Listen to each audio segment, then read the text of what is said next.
Hello, hello, hello. Welcome, welcome, welcome. Starting early today. But yeah, got a lot planned for today. So let's first see if we're still running. I think we should. I reverted a couple of things for the ECS system. We will redo them today fresh. Did some research. A little bit of testing off stream. Now we will implement it from scratch. A new entity access pattern here. But first, I will implement a little bit more debug rendering because we didn't finish that and I was a little bit lazy. Well, and a little bit, yeah, not burned out, but tired from work. Today was a little bit more relaxed at work, and it's weekend, so we can go with that. Actually, I wanted to open a browser here.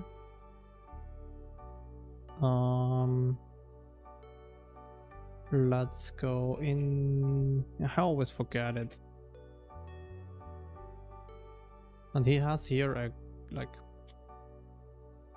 3D. I don't know how it's called. Here. Articles probably. Why? Oh, okay. Okay, yeah, we are running. And I guess we have the debug renderer. Yeah. Cool. So it's here. We will fix a couple of things with that today. One other thing is, why is it? Oh shit, I did that again. Should prevent that, but I'm curious why it's offset like that. But I guess we will figure that out later down the line. Let's first the section. Is it this? What I wanted to have? Yeah, I think. So basically that's where I get all the different things from. And basically I want to take this sphere intersection function. It's really not like rocket science. What happens here is basically getting the direction from our ray origin to the center of the sphere and then projecting that onto the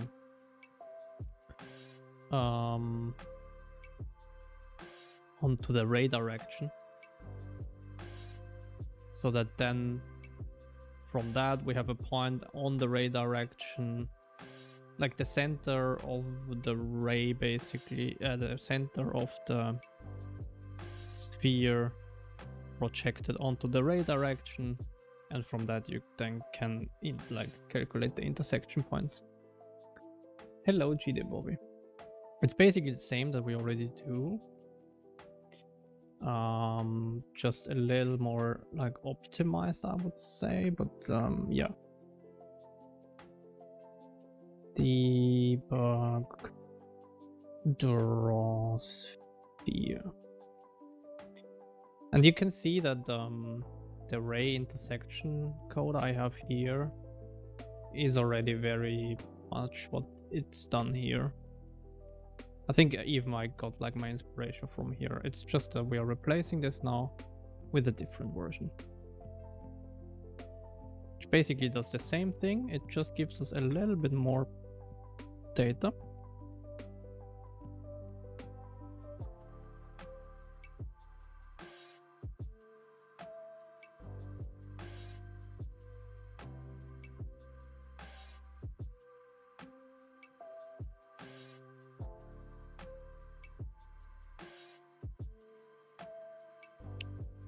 And I'm pretty sure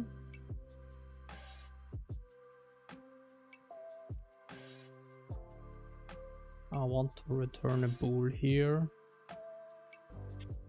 Ray origin. I want to give them proper names.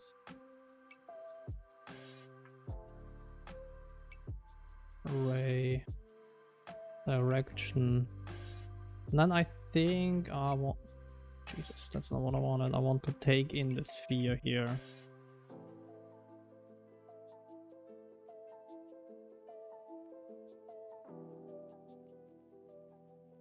And now we give out a vec to hit T.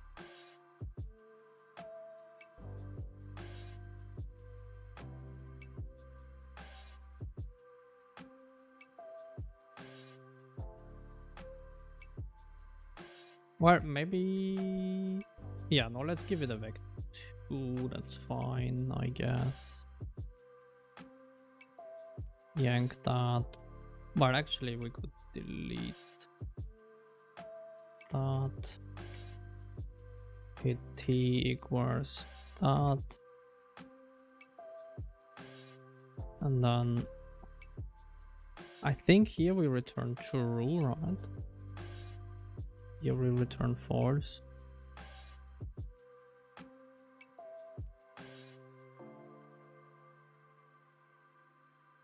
Oops.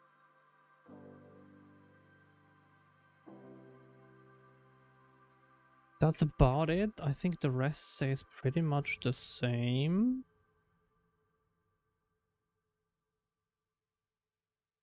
Yank that.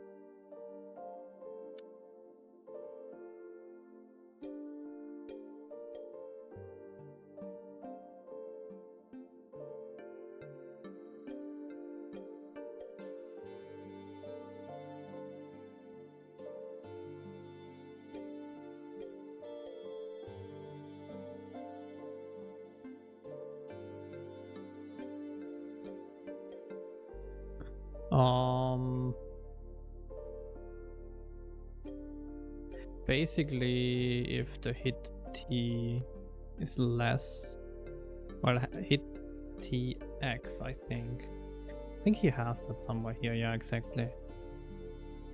TY is less than 0. Oh, weird. I actually done.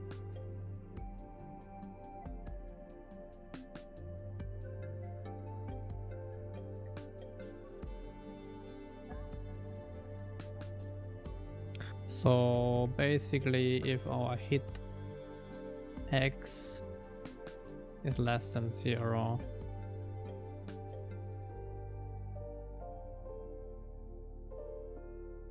otherwise it's hit TX.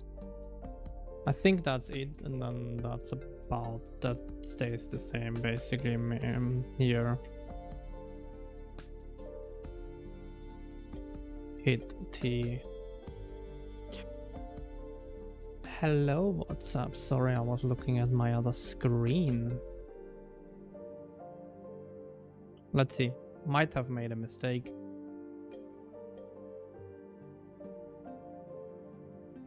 Let's see if we still get something. Well, we don't get anything, so I guess I did a mistake. Great. Debug. Well, oh, shader, I guess. Yeah. Oh yeah, I didn't adjust that. Of course I didn't. Origin to center. Ray origin. Sphere position.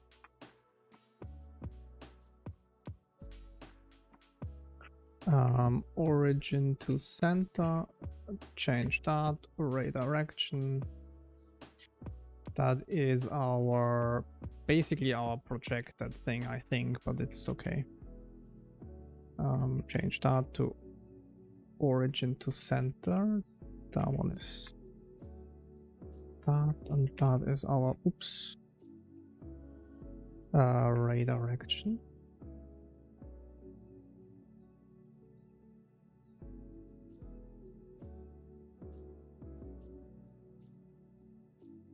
That's the radius.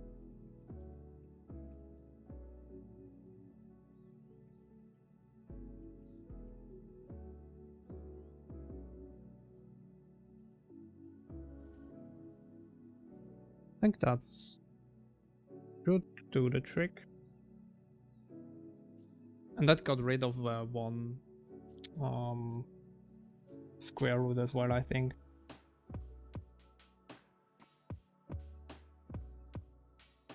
Compared to the previous version.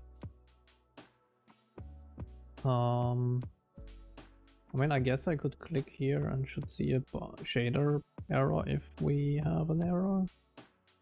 But then again, we have that many validation errors that it's a little bit hard. Still need to fix them. Okay, now we have a sphere, so that works again. I did it again. I hate it. I need to clamp. Is it not clamped already?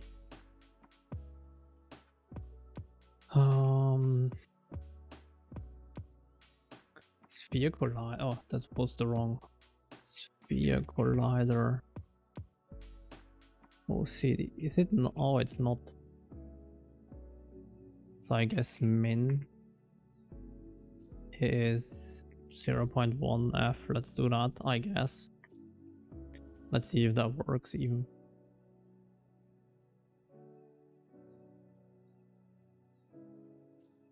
Oh, we can do that, right?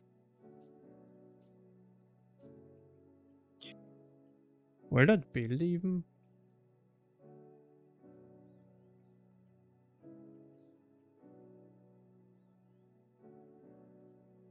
Okay.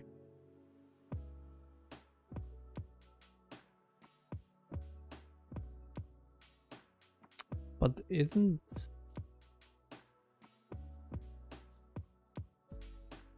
that what it should like do? Okay, well, we need to investigate that, I guess, then. Where is the music gone?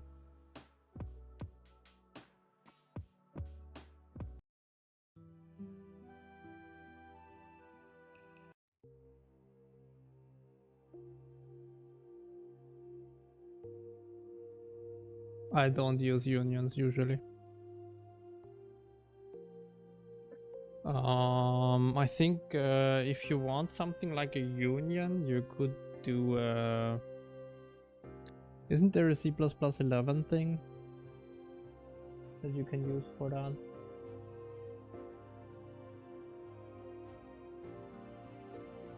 I had my music muted, never mind. It was not muted at all. Exactly, I use SCD variant. I don't use a union. Unions have a lot of like, yeah, IMO a lot of downsides, but then again sometimes they are useful because SCD variant is not exactly the same. Ish, I mean it's kinda, but okay, so it's well, I did fix it, right? I reverted it. Okay, whatever. Let's see. So the next thing would be after that, because as you can see, it was like filled. So I would want to do one more thing, which is a float. Draw silhouette, if I can write it. We get the vec3 normal, the vec3 ray direction, and we return a smooth step. So basically a value between 0 and 1. We need to define that. We will do it as a const for now, but we will probably give that in as a push constant.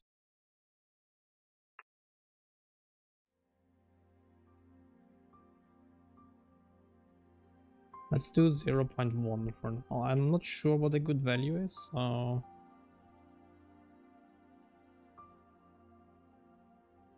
I mean, maybe 0.1 is actually too little, alright. Let's do 1. And let's see what that does. Because I'm not sure. Yeah. And we do that with the wire thickness times 2, because we like, yeah, it's like on 2, like basically we double it so that we have like up and down, right? The wire thickness more or less, kind of. Between that and 0, and we base it on our dot product, which basically means when the normal of the shape, so of our sphere, is 90 degrees to our ray direction, so basically we are flat looking on top of it, then we will draw a line, otherwise we will fade it out, right? That's the basic thing.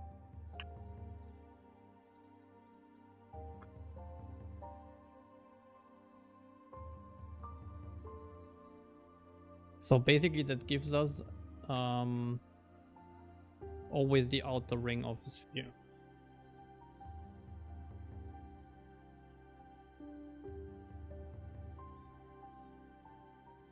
And then we basically, when we have that, we do here back, let's do back 4 out color, or like final color, I guess, is basically vec 4000.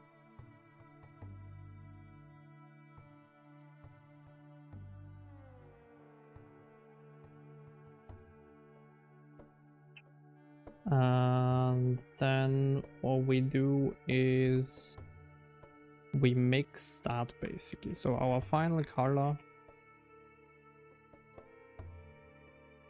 is our our mix between our final color and our sphere. Well, we need to get the wire, sorry. Load. Basically alpha, it's kind of the alpha, but not really.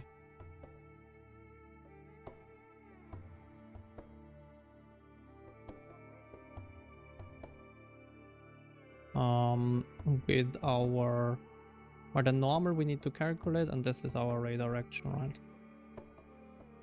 And our normal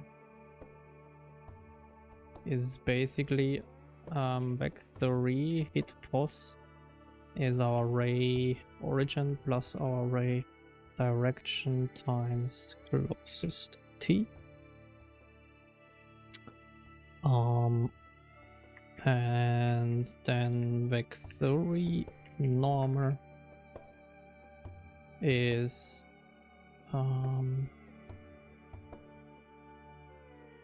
hit pos minus ray sphere sector,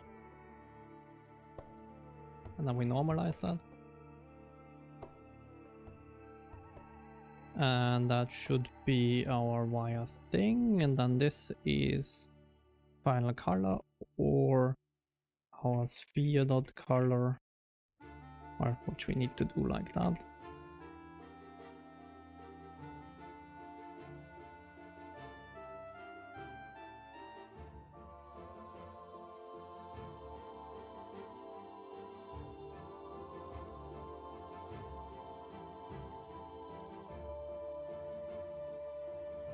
Shape color.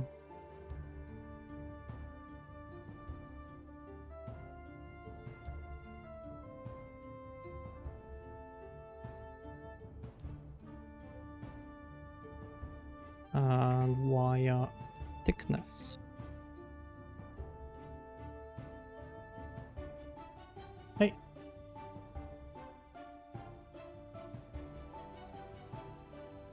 Yeah, I'm back to VS Code. Not sure if I will stay with VS Code for the long term, but I got, to be honest, I don't think NeoVim is something for me. I like some parts of NeoVim, but what I really hated is, I mean, I can show it. What I really hated is that everything is kind of looking the same. like everything has the same font and stuff like that, and it's really hard for me to notice where handlers start and end, especially in the debug view. It was quite confusing. So I think it's quite nice that it has a different look, right? And I guess you could get there, but I mean, you can never have a different font on the left side and on the editor side, as far as I understood, because it's just one terminal, right? So you have like one font type. So yeah, it's like, I don't know, it feels a little bit more polished, the UI from other editors, so that's mostly why I chose.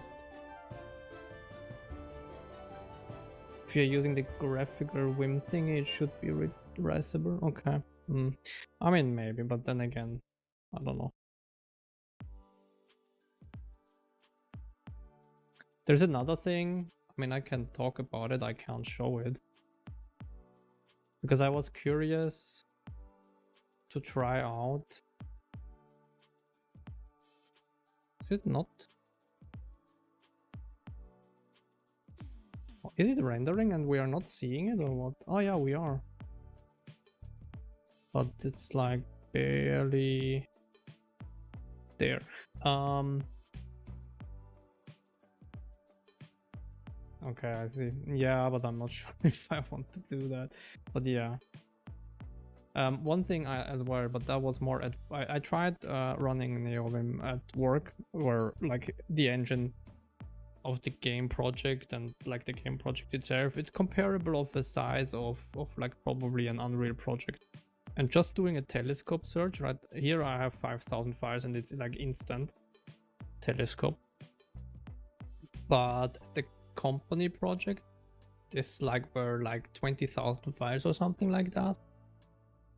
And then telescope really needed like at least like 3-4 seconds until it indexed everything, and then I could look for it. And then every time I closed it and reopened it, it rescanned the files. Well, I'm not sure if it is, but I thought it would be. Isn't it a telescope? So it has like this FSF native, isn't that what it should do then? But maybe I didn't set it up correctly. That could be. I don't know, but it was like a super slow. Yeah, not that I found. But then again, I kind of gave up. Or the day was over at that point because I had other issues as well.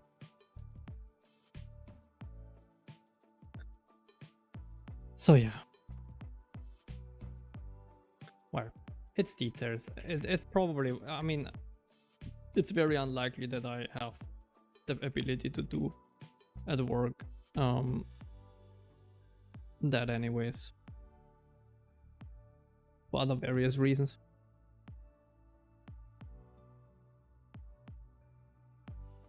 Well, yeah, maybe. I mean, I will spend another couple of hours probably next week, not next week, but next time I'm allowed to spend time on it. From like work. Why would fine color wire thickness, shouldn't that have worked already? I mean, let's turn up the wire for now as well. I don't know. Let's do 10. I don't know. Hey, good afternoon. Welcome. Rio.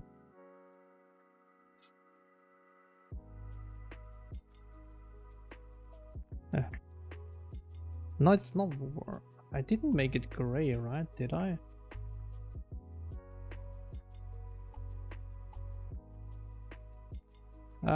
Yeah, a little bit. Physics system. Did I make it gray by any chance?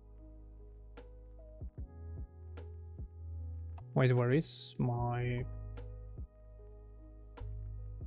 Oh, here is the debug draw. Oh, I collapsed it. Interesting. It shouldn't be gray. It should be a red.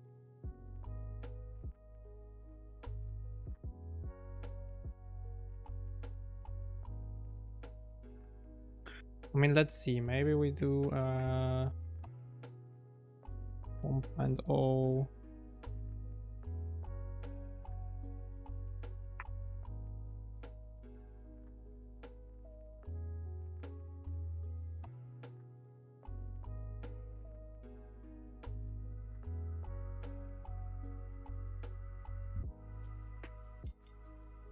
But the get color does return an alpha, right? Yeah, it does.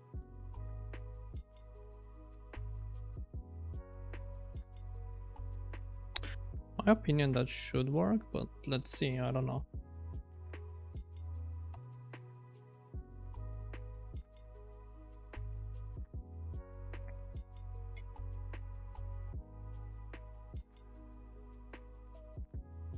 Oh wait, it's not entirely correct, I think. Well, that is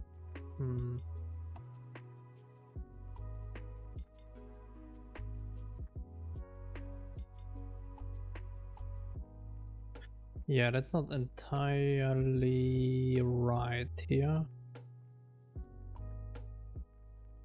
If we hit and then we have a thing, and then if wire thickness is greater than 0.01 f, I guess, then we do this. Otherwise we would do it all the time, which is not something what we would want. We only want to render it if we actually hit a wire. So that definitely was wrong.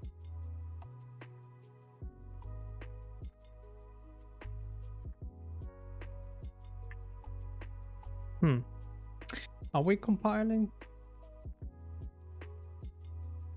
Debug, draw. Yeah, I mean, I guess we are.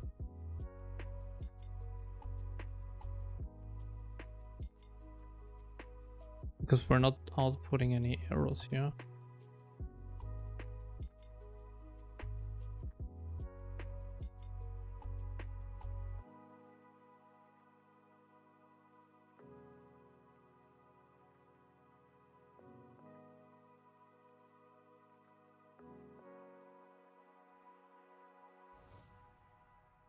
Is that really how it should be?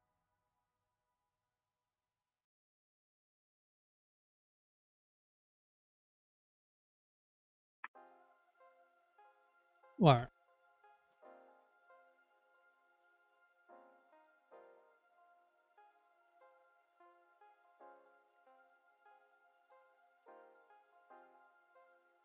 Oh, where?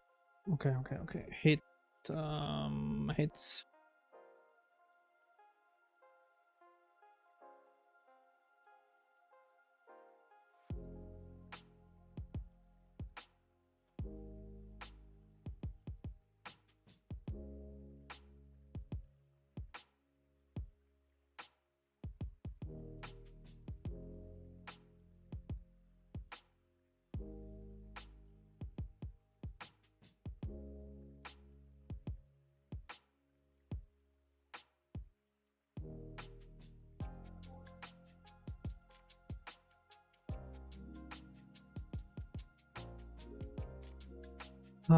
Why would that not work?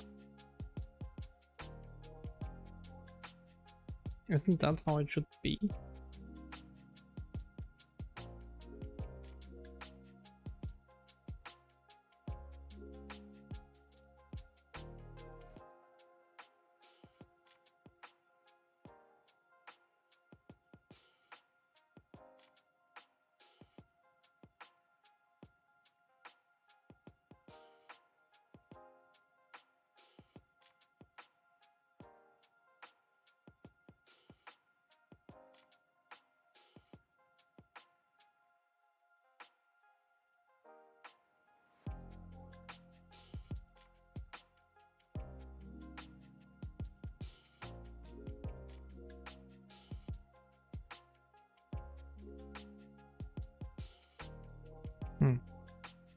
I'm pretty sure that is correct, but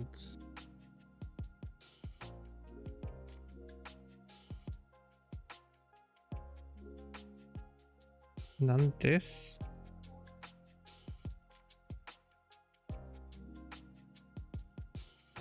Normal and redirection absolute. Should be fine.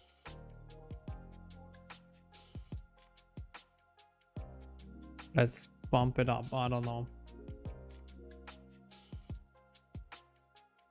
I'm not even sure why the color doesn't work, to be honest, because that one should work.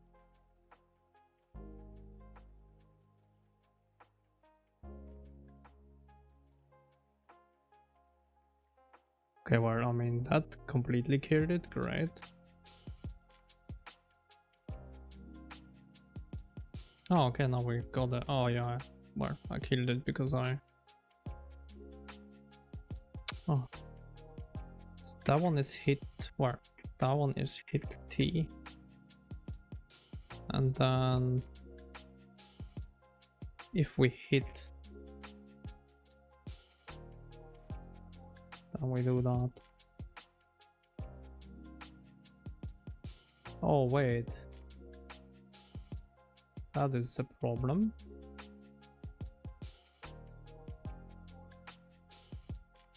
That might explain a lot, actually. So let's turn that down again. If you take the color before you actually get the closest shape, it can't really work, I guess.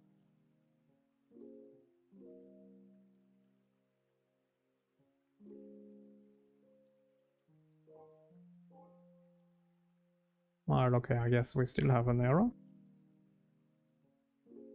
Yeah. 114, what?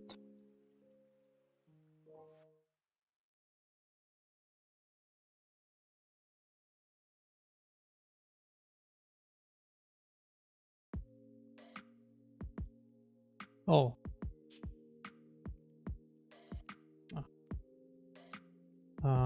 Closest T, right, yeah.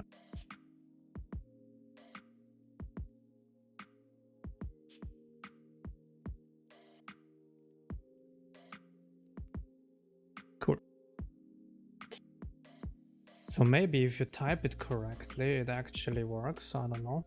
That at least should help.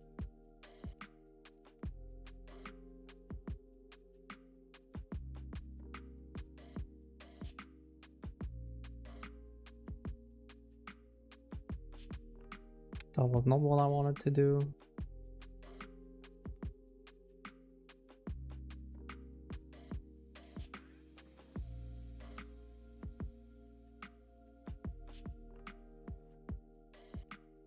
Because that doesn't output anything anymore. Oh. Jesus, if it's greater.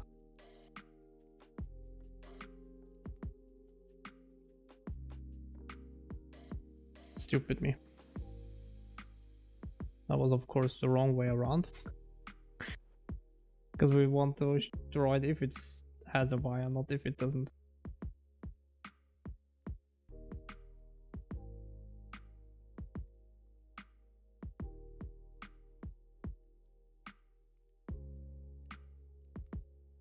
Yeah, I should stop doing that. That is not what I would want to do.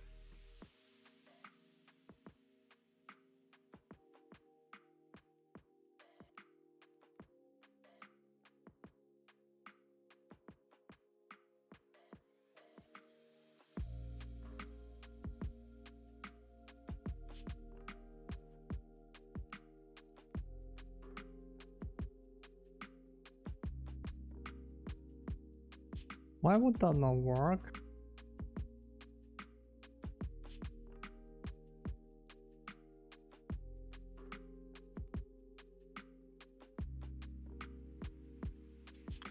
Hit T is less than closest T.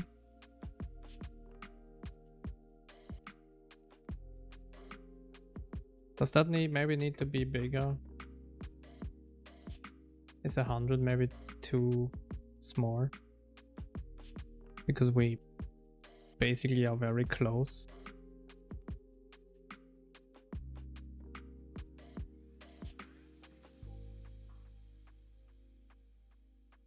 No. Weird.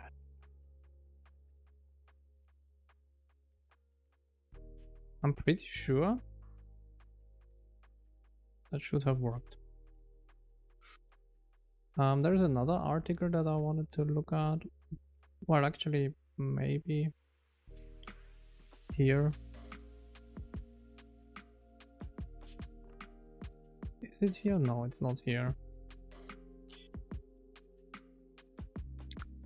I think this one.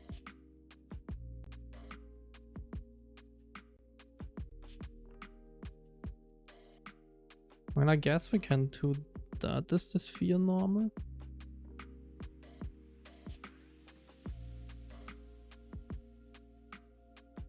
I mean, that's the radius, right?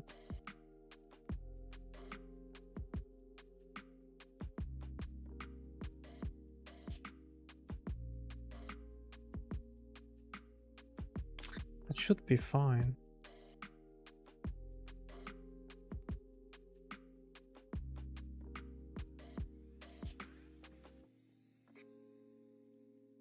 Oh wait, why did it? Wait, did I change it back by accident or what?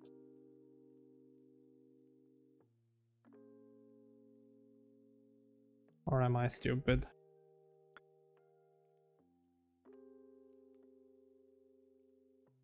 I mean, even if, then I think it should have worked the other way, I guess.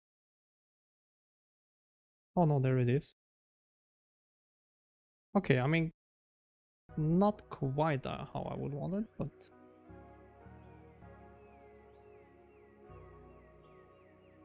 closer. So basically we do that, and then wire thickness, let's make that smaller.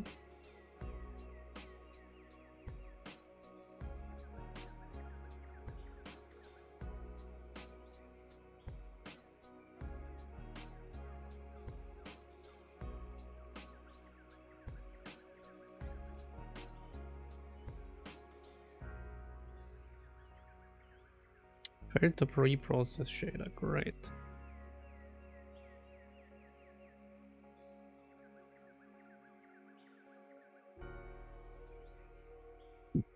What?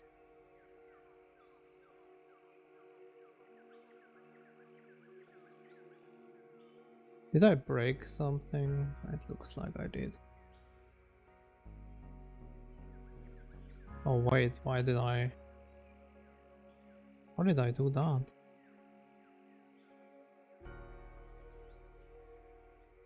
Okay, so if the wire is bigger than that, then we do this or whole thing. I think that should be fine.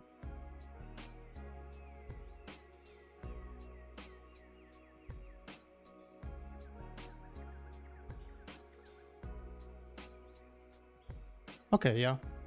I mean, it's not exactly how I would want it, but yeah. So that is kind of working already. But yeah, so basically we have a sphere, right? I mean, and it always faces us because it's always 90 degrees to the view direction. So we need to do a couple more things here, but overall that works. Change that to 0.0 f, I guess. So that should hopefully make it that we only have... Did I save? I don't think I did. Or actually I did. So I think that should make it that we don't have the white weirdness going on.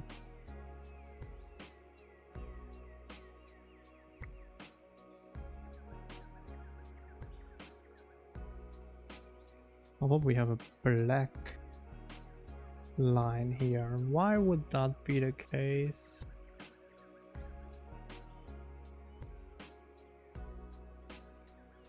I guess I would need to...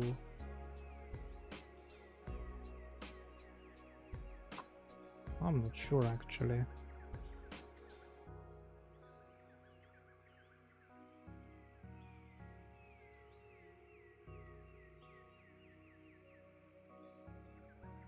Maybe only mix XYZ, not the alpha.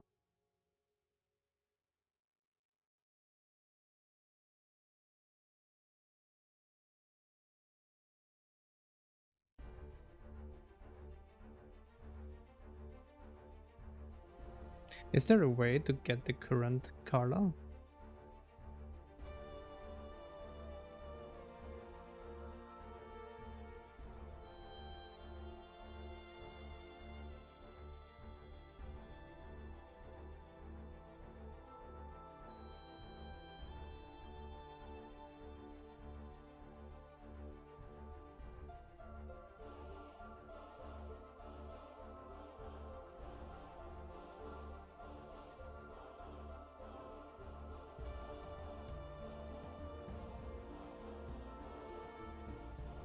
I guess I can't really do...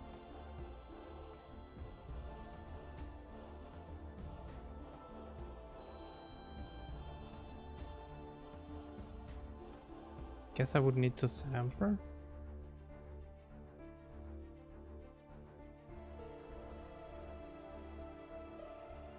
Because I guess I can't do out Carla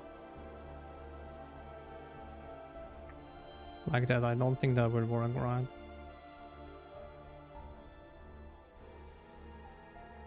Because it's not set.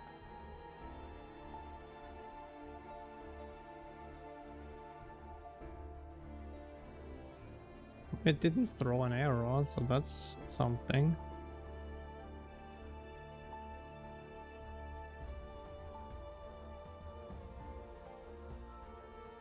And yeah, I'm wondering where that black comes from. But I guess it's because we are doing this thing here.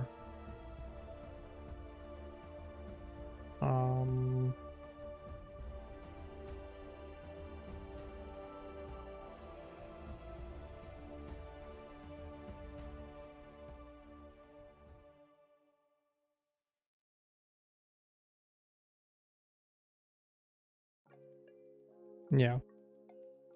Not sure. I would need to look at that. Probably I have to sample the background color somehow. But it doesn't really matter for now.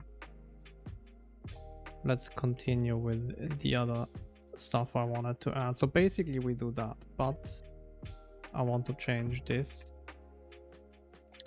to wireframe or get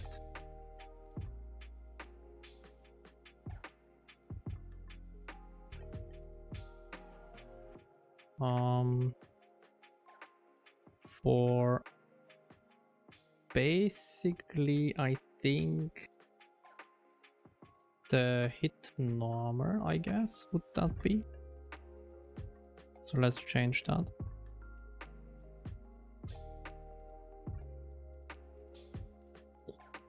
And probably what else?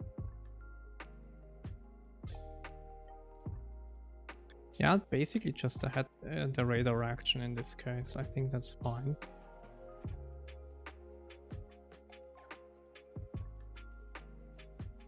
And we get float, get wire thickness, vec3 hit normal, vec3 radar action. And the end is basically this.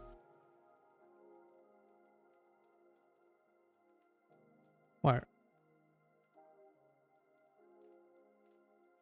Yeah, we keep that and we return here the max between our calculated value and our silhouette, basically.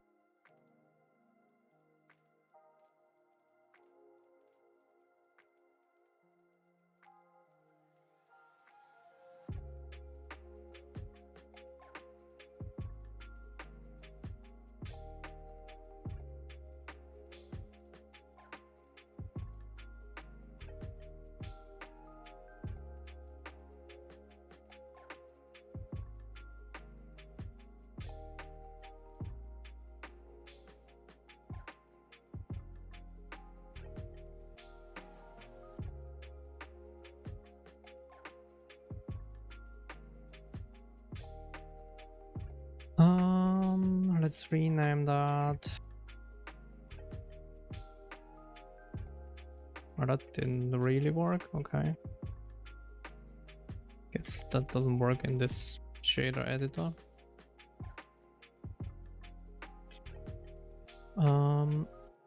Okay, then we need this. Yank that. Paste that here.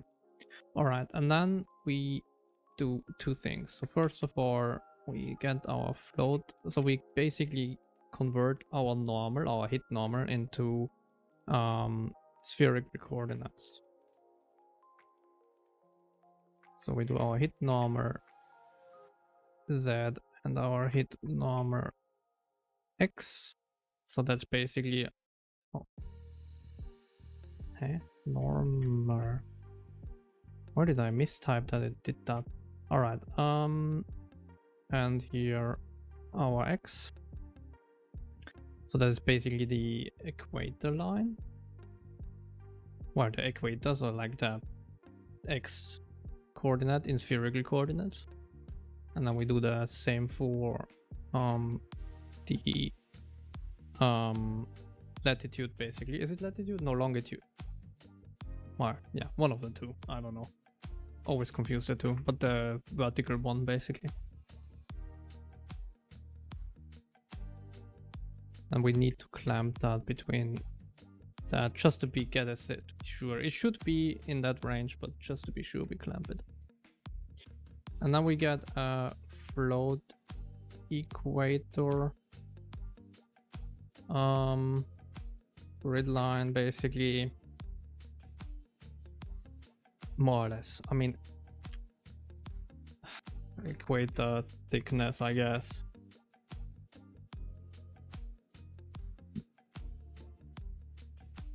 Is our phi divided by, so we basically wrap it around pi.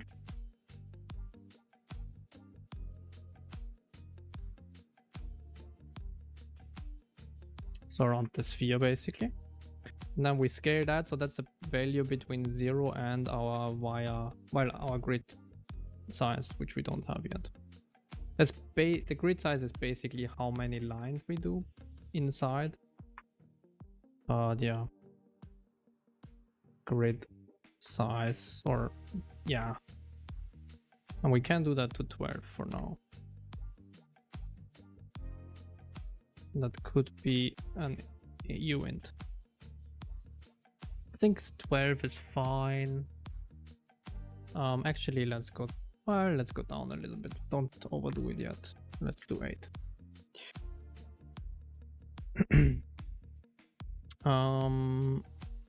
So we scale that wherever that was here. Where? Grid size.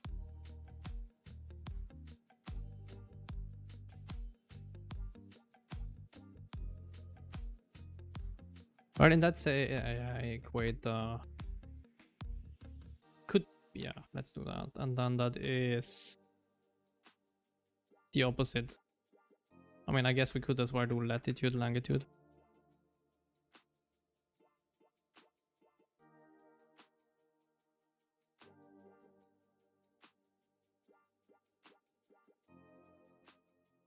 And that is pi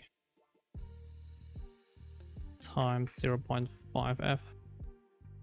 Plus, sorry. And then we divide that. Well, sorry. Like that.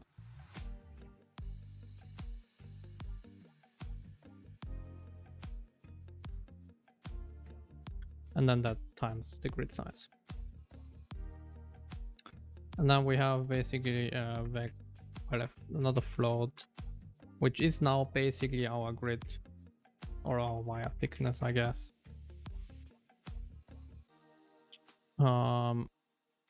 Which is a smooth step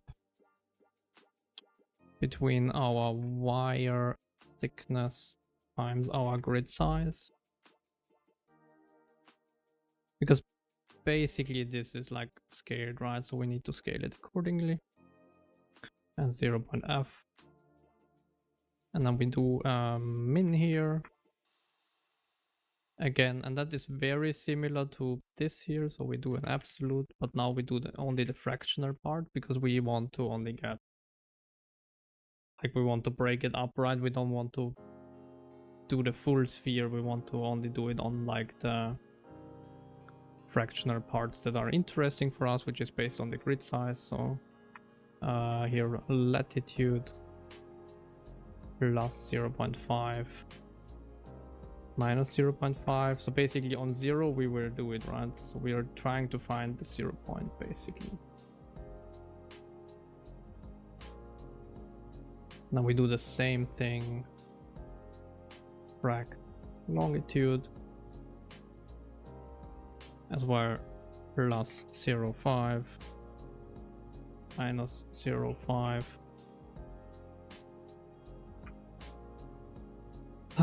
And actually let's calculate those outside because it's a little bit hard to read.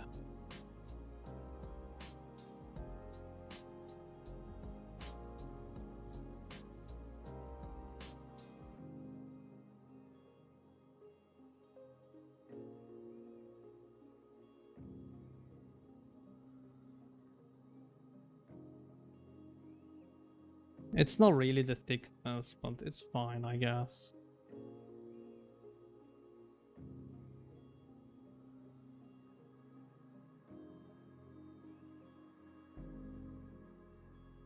I guess we could do weight, I don't know.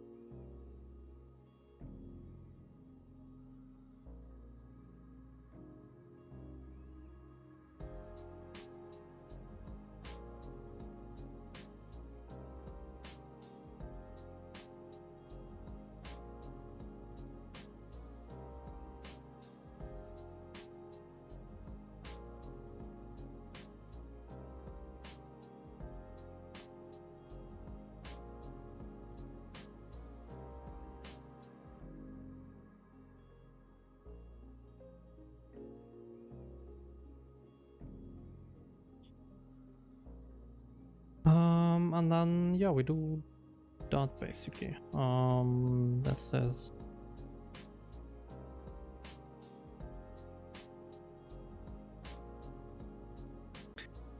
probably did a mistake somewhere,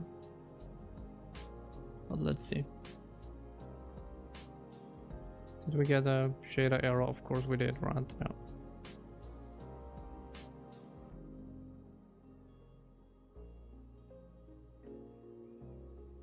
Yeah, that doesn't really work. Oh. Hit normal.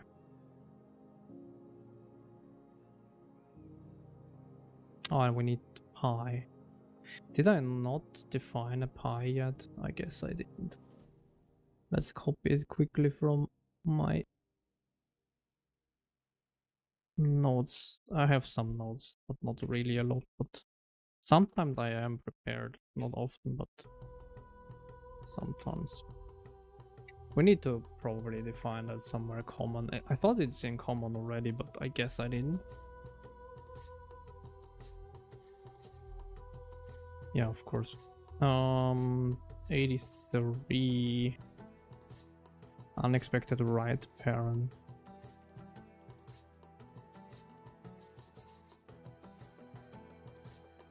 So this and this.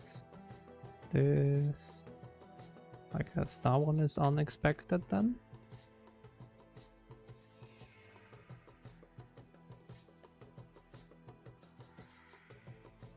The rest should be fine.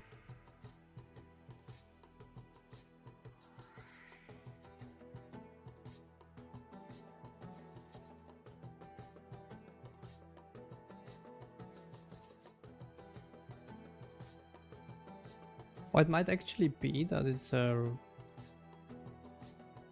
issue with blend that I do, that it like has this black outline. Might be that I'm not blending correctly the targets. Wire thickness. Oh, we have it doubly black. Hit normal radar action. Oh. We need to define that beforehand, right? Otherwise it doesn't find it.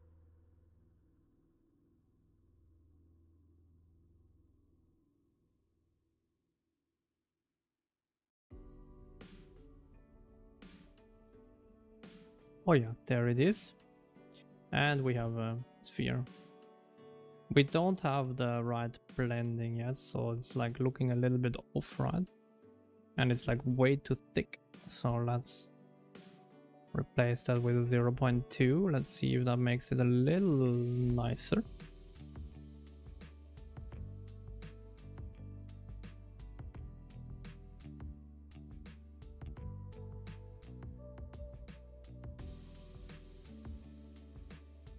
Nice.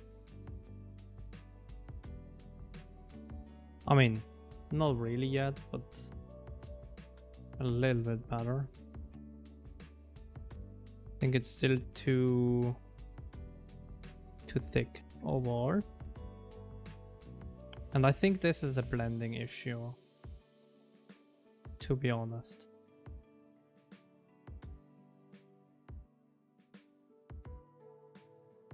Let's do that. And let's go to our default render graph.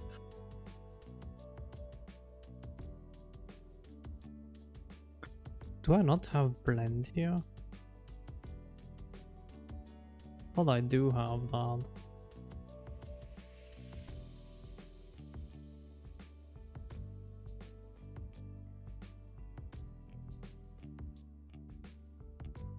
Do I never have a blend option here?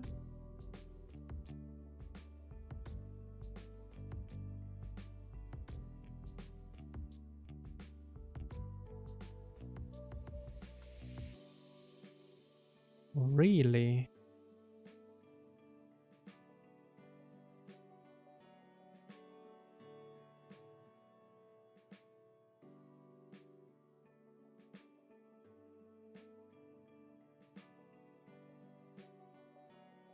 I guess I don't. Let's see if I can add it actually. I'm not sure if my graph or let's see if my graph editor exposes that. And if it actually works, that's the other thing. So I think okay, it doesn't. Oh no, we have a blend here. So we do RGBA blend, and I think it's always confusing. I think it's 1 minus source color and okay, I'm not sure.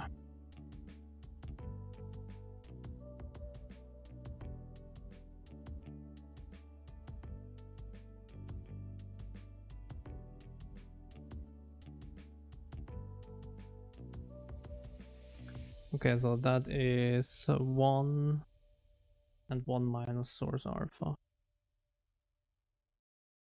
I think.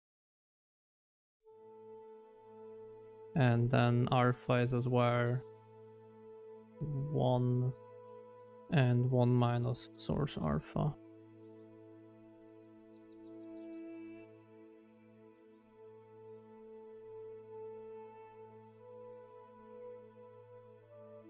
I think.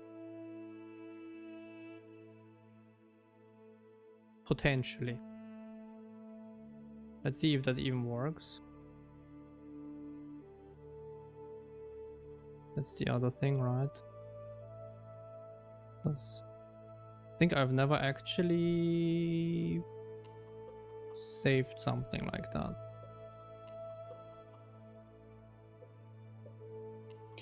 So I guess if we go down, shouldn't I have a blend now here?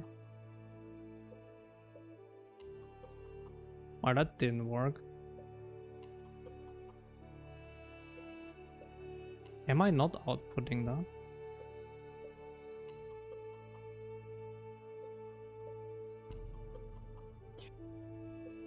Is it the right render graph? No, it's not. Okay.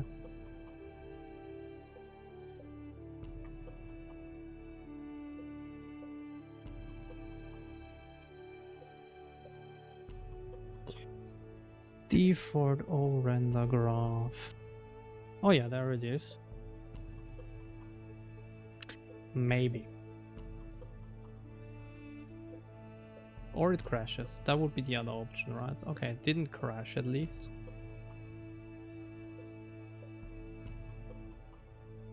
Oh, there it is. And it was the blend. Man, sometimes I'm happy about myself when I figure something out. It's not perfect yet, but it's getting there, right?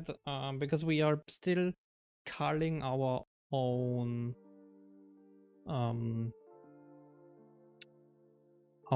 lines. So we need to adjust that in the shader, which basically is, if we go back to the sphere shader here. So basically, if we hit that,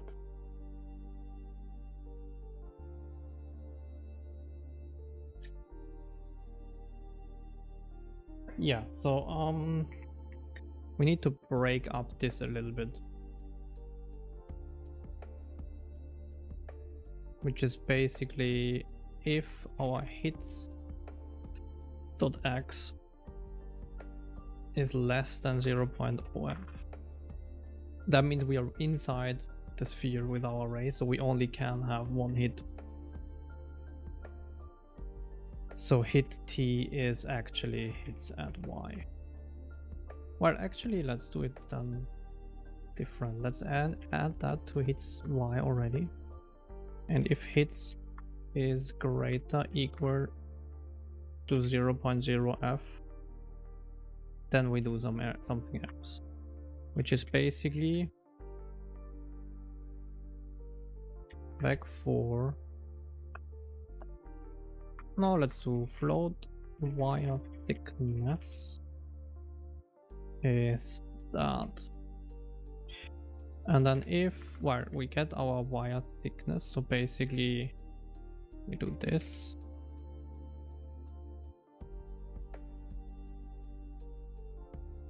For the hit normer, on hits x, check entry hit, and then basically we do that, or we can set that already. If our wire thickness is less than 0.001f, well, let's actually create a const for that.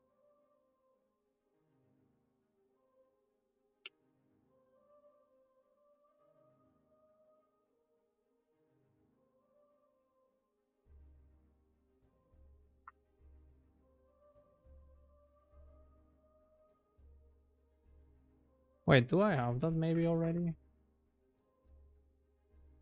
No, right? Common.h. No, I don't have that. Okay, good.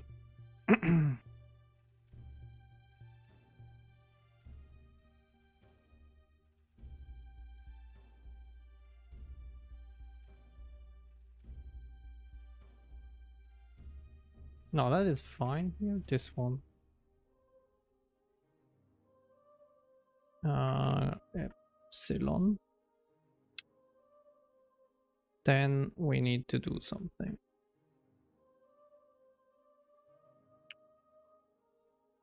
And here's where. Well, actually, in this case, why we change that? And then here, wire thickness is. Well, we need to do the same thing again. Just that this is check exit hit.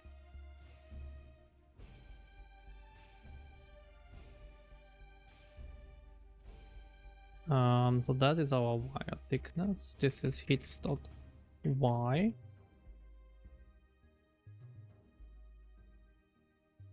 We do the same thing.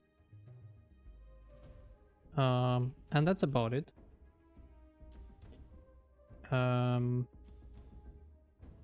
Actually, airs we do.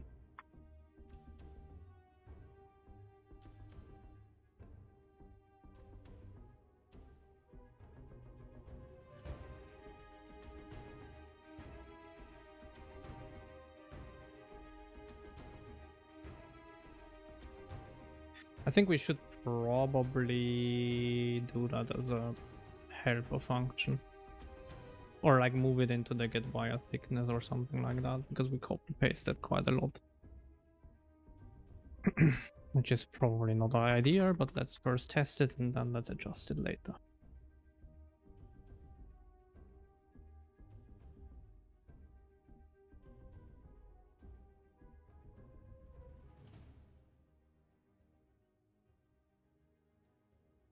Well, actually, yeah, and then if hit T is less than that and our wire thickness is greater than 0.0, well, greater than epsilon, then we do that. And let's actually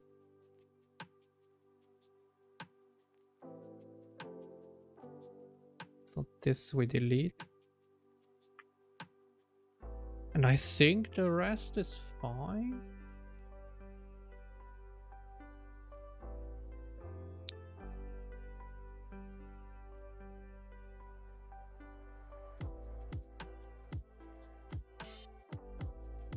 And we already get the wire thickness, right? So we don't need to do that.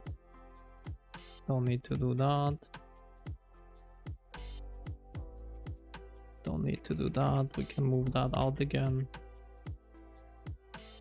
I think that should be fine.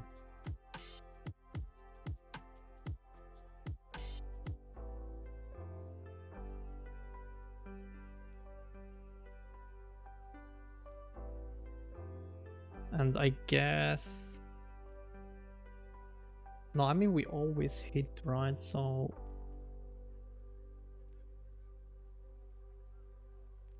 I think that should be fine.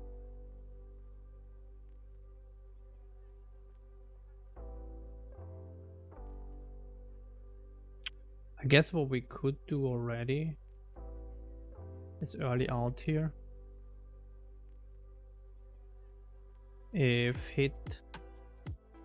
its x is greater than closest t and its y is greater than closest t, then we can just return, right?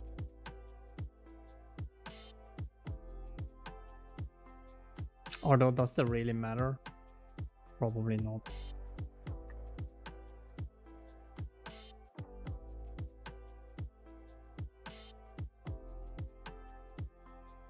Because realistically, yeah, realistically, I think it doesn't matter. Let's see.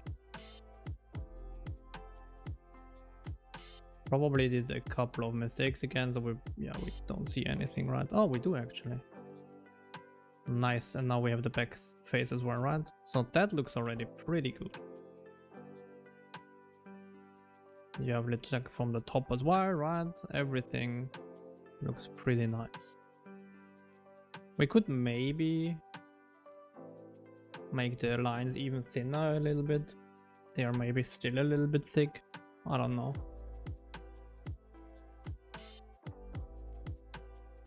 I mean, today I'm on a roll. I mean, I prepared a little bit, but still this part I didn't have with the back face and stuff like that. Let's try. Do you really want to crash my GPU, right? We really want to see if it blows up, I guess.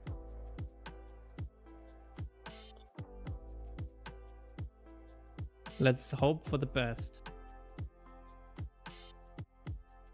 Okay, yeah, you can go inside.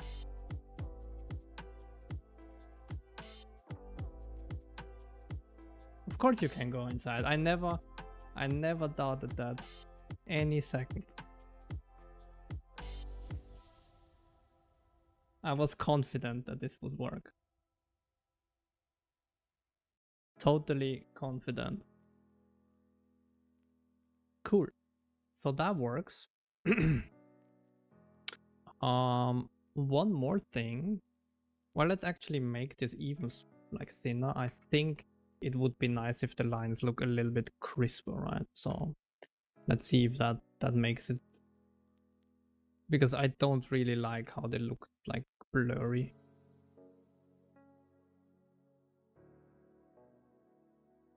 Then again, maybe there is something with the smooth step function that I need to change. No, that's actually better. I think that's fine.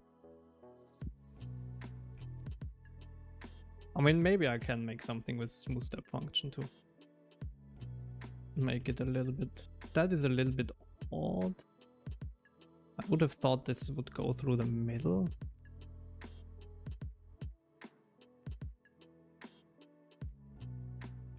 Oh, is it the... Oh, is it maybe... This is the top right, so never mind, this is like a back face line, so that's why it looks like that.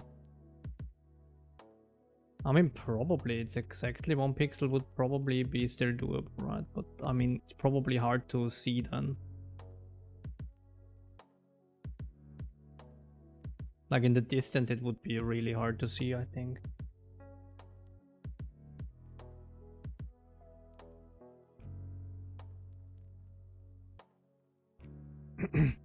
No, I think I'm pretty fine with that, to be honest. I think one thing I wanted to do is make that actually bright red for now, that it is a little bit more visible.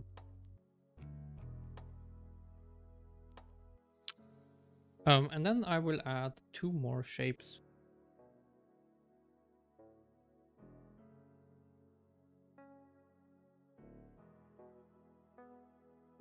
Oh, okay.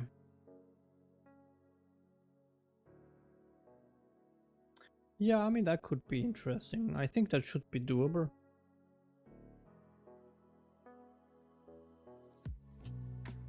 I would need to think about that, but I think it should be doable, yeah.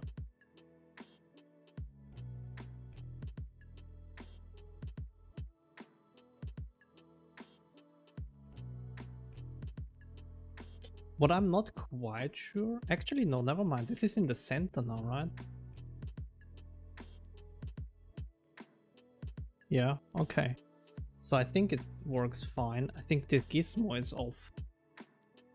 I think my gizmo here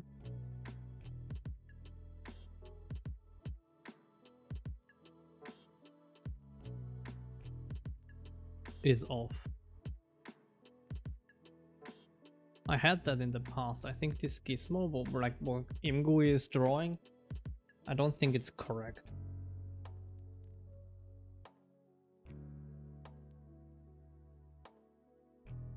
Yeah, I mean, maybe.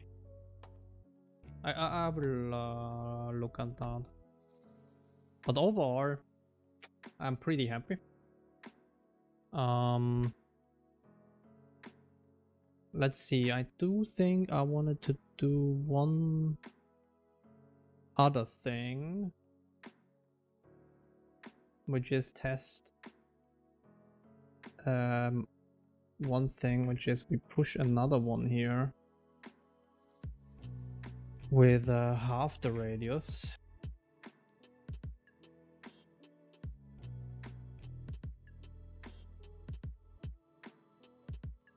Just to see if we can... I mean, we should be able to see it, because that's how I implemented it, I guess. But let's see. Let's see if it works already with 2 shapes.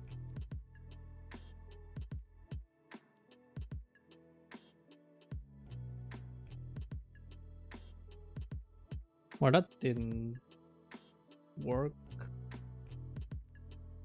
Why?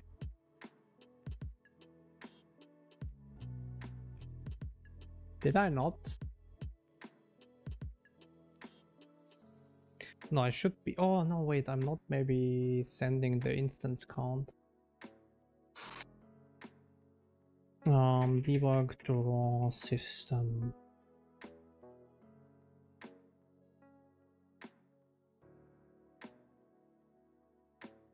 No, debug draw task, sorry. Oh no, we are sending.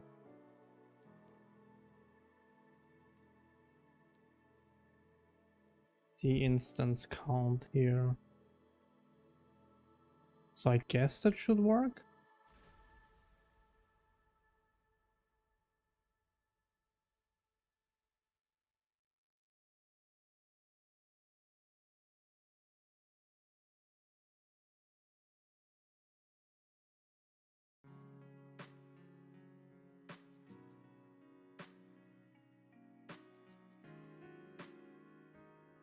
If we hit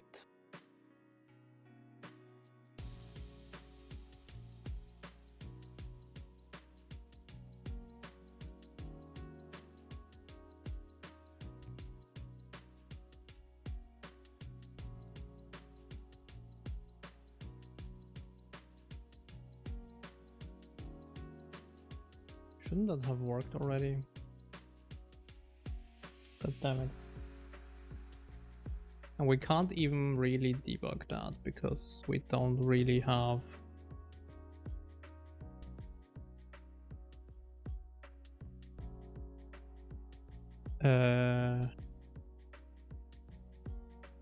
proper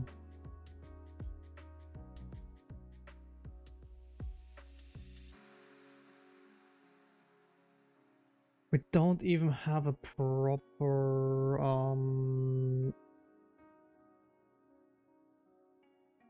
oh wait,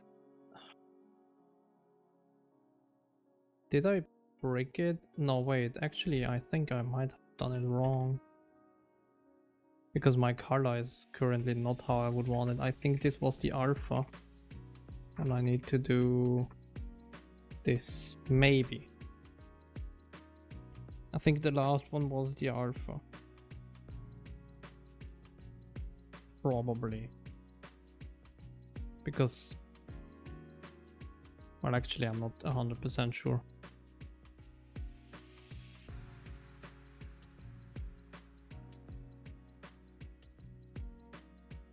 Okay, maybe not.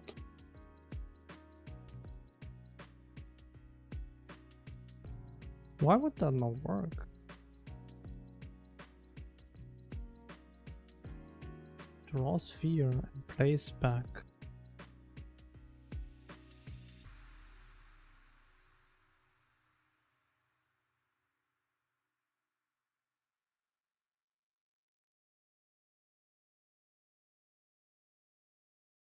Where is my debug draw task? Are we actually pushing to?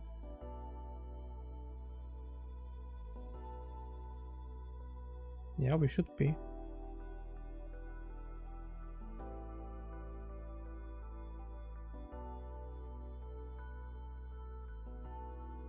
Wait, why is it the same radius? Oh no, it's not. Okay. Now we do instance counts of size off of that. Could it be that we need to pad it?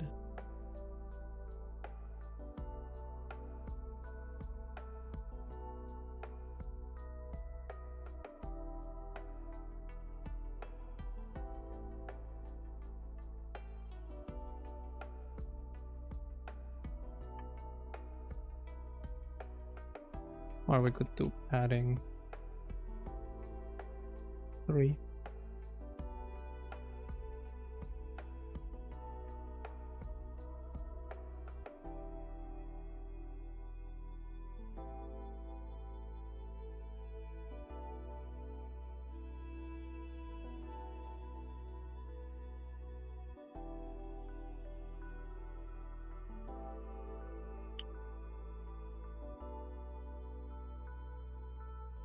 Let's be sure that we do it correct. I'm curious, but I don't think it should be that. But I mean, maybe because we have the reference aligned to 8. So it might actually be that.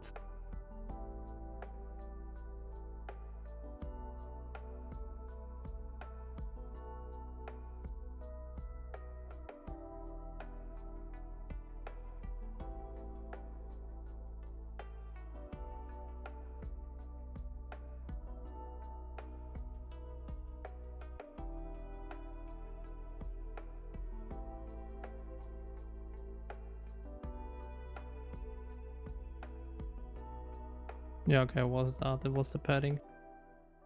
Oh, but nice. Okay, so we can see through it, right? So that's good. That's exactly how I would have wanted it.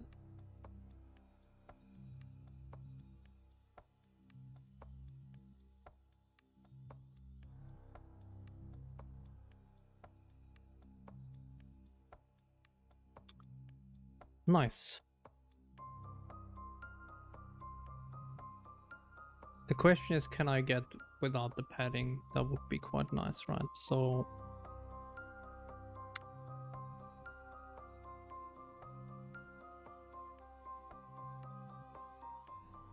that's like 32 bits, but in reality, it's like 24-bit aligned, yeah. And I think I would want to sync that to the GPU. Question is, can I do that? I think I can. I think I need a different layout here. Buffer reference. I think I do that already somewhere. But I'm not quite sure where anymore. Yeah, exactly. I think here. To change that to scalar. And let's do buffer reference align 4. I don't know. Maybe. Although the buffer, like this buffer reference align, I'm not quite sure how, like what that exactly does, to be honest.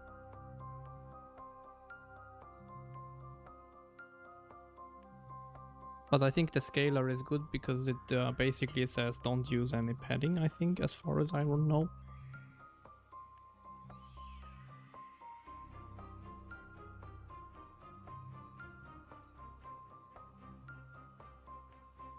It's like a trust me bro, it will be fine.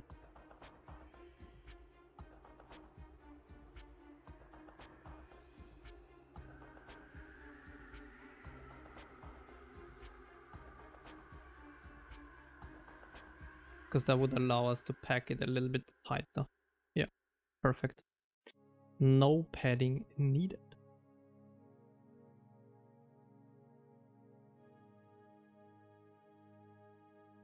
Yeah, what I don't like is this part here.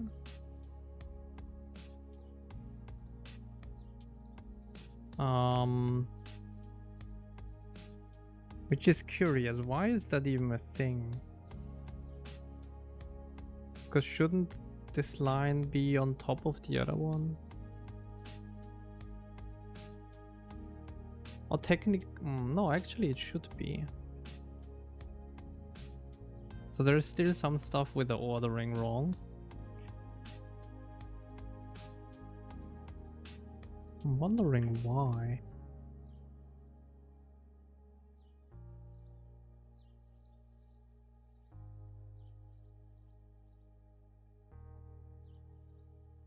So when we do the first sphere, we do all of that thing. Oh, we are not.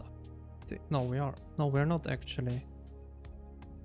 Here we are not updating the hit. So that's probably an issue. So here hit T is our hits at X. And if we are ending up in here, our hit is our hits at Y. And then we go in here. We don't need depth test for that because we are all doing in one shader pass.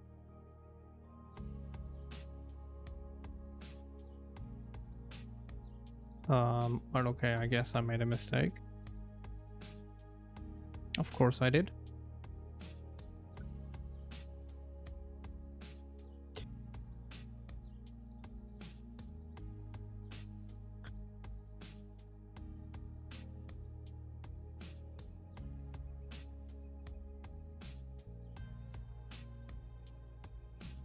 I think that should be better now.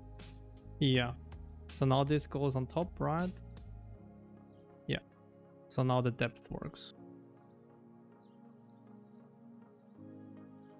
And here, yeah, here we see, I think it's the, we don't see the weird artifact anymore with the line being split. So basically the purple line goes on top of the red line here. You can see it even if we get closer, right? So this is the purple line here. That's the near plane that interferes here. But, yeah, perfect.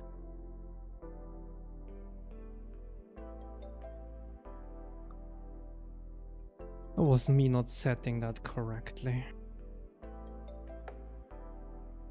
I mean, you would never really, like, I mean, it will maybe happen that you have these overlapped, right, with different things, but that's already good enough. All right, so let's do a little bit of cleanup, and then we add another shape. So one thing I would want to do is probably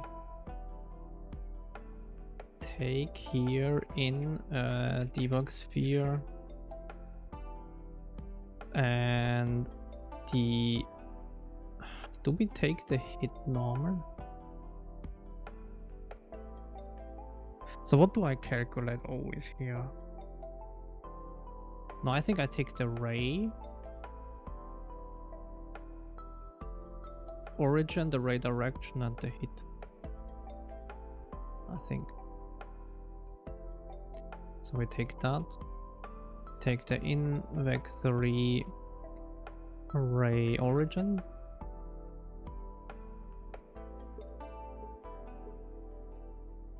And what?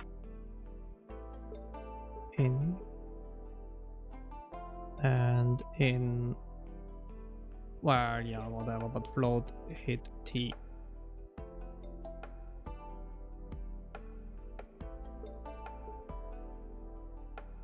Well, actually, in this case, not. That was a bad example. Yank in this. We paste that in here. Now we take that. No, sorry. Yeah, we paste that in here. And we take that and paste that back in here, because here we just take the sphere stuff, or the calculated stuff already.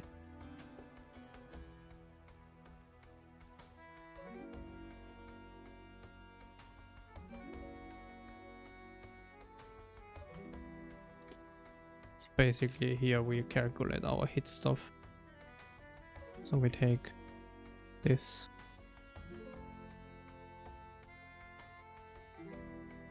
Bring that here.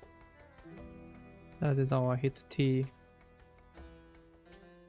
Sphere position. Perfect. I mean, in that case, maybe... No, it's fine. I think it's fine. And then we can get rid of most of... Or we can get rid of that.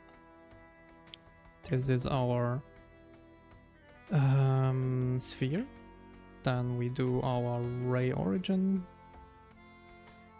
Then we do our ray direction. And our hits at X. Then we take that.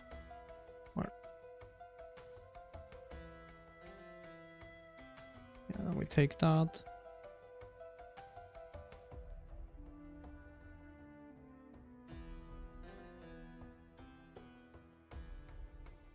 Or let's actually hit T here, because why not?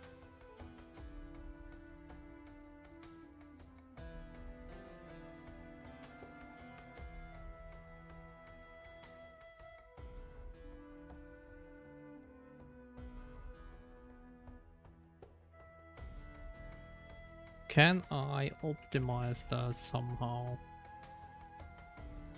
Not really, right?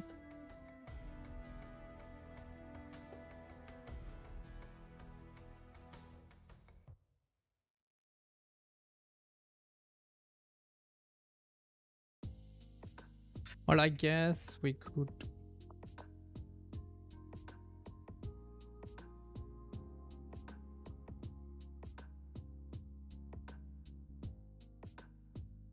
No, let's keep it like that. I think it's fine like that.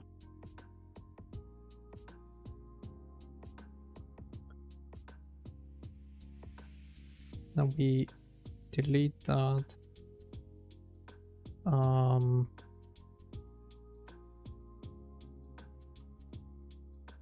Intersect sphere. Alright.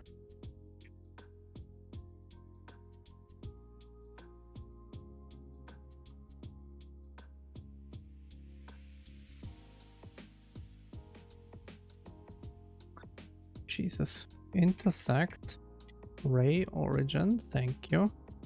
Ray direction. And then, oh, that's not what I wanted. Sphere. And then we do here I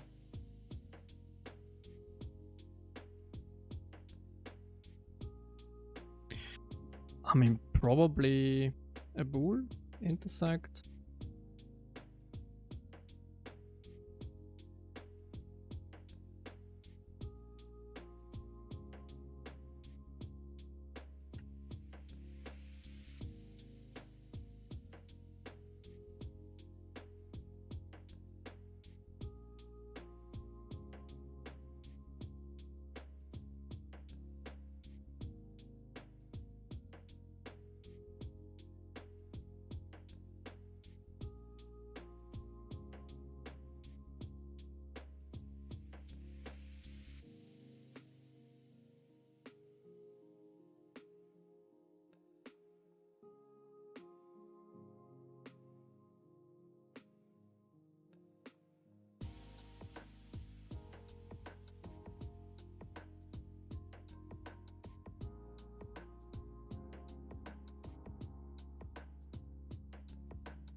Oh, we need a little bit more, right?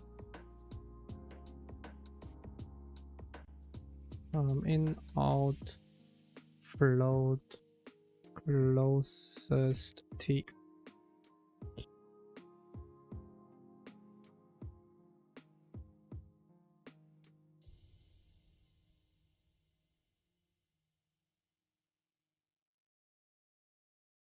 No, we don't need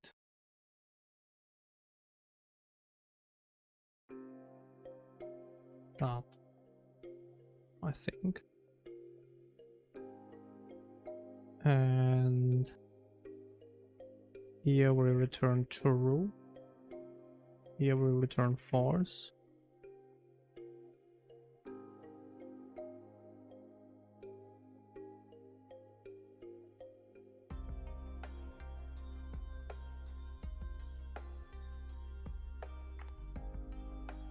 It's pretty much it, right? And then if we have a hit here,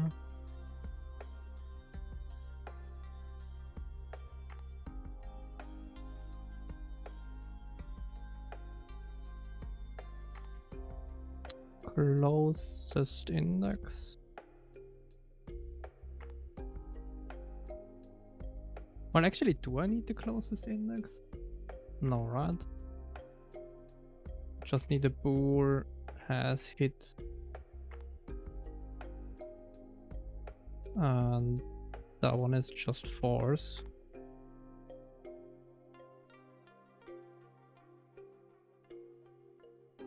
And if has hit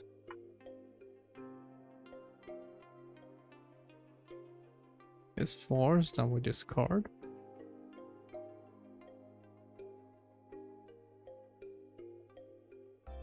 And here we do has hit equals true. And then we do the blend, right?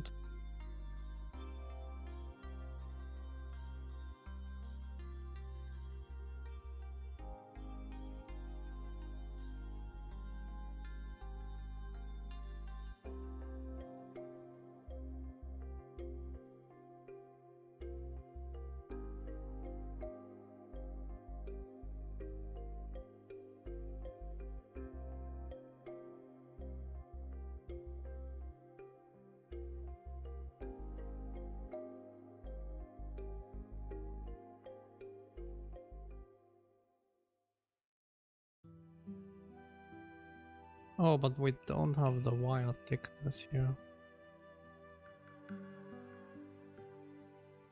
But then maybe we just do the color here.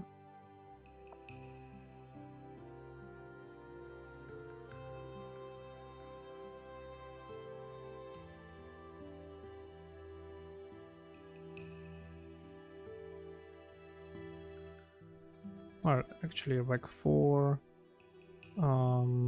final color.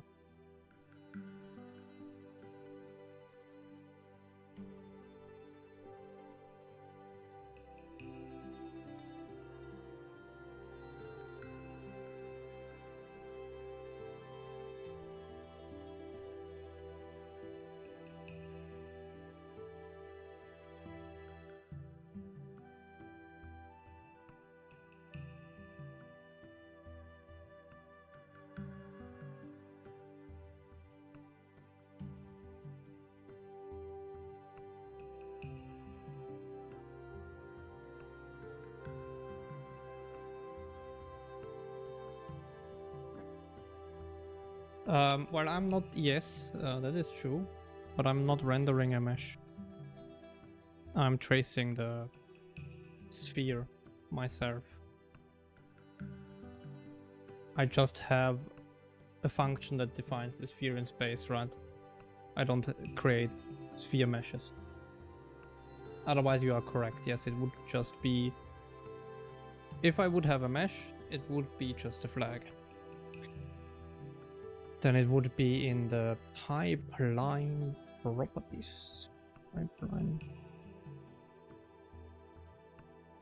properties. Well, that was not what I wanted to do. And I think it's rasterization. Film mode, I think. Yeah. It's quite slow to create a mesh every frame. So I want to... I mean, I want to try it like that. Let's put it that way. If it will be a problem in the future that it's too slow, then we can still do meshes. But I would want to avoid it because, I mean, I would need to copy the mesh buffer every frame because debug shapes are only valid for a frame. You always have to repush them every frame. That's at least the idea that I currently have, and that's quite common in other engines as well. And yeah, I think it should be fine for debug shapes to do it like that.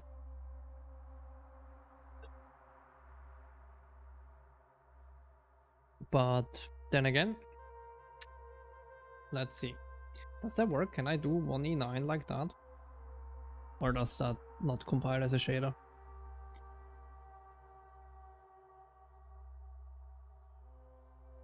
I mean, probably it doesn't compile because I did some other stuff that's wrong. Yeah.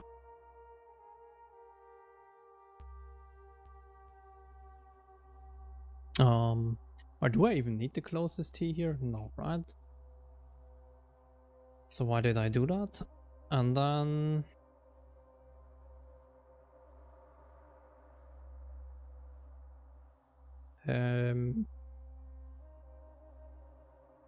closest T... Oh no, we still need the closest T, sorry. Otherwise that whole thing doesn't work, right? Yeah. In, out, closest T. Because we still need, of course, to validate that we are the closest one.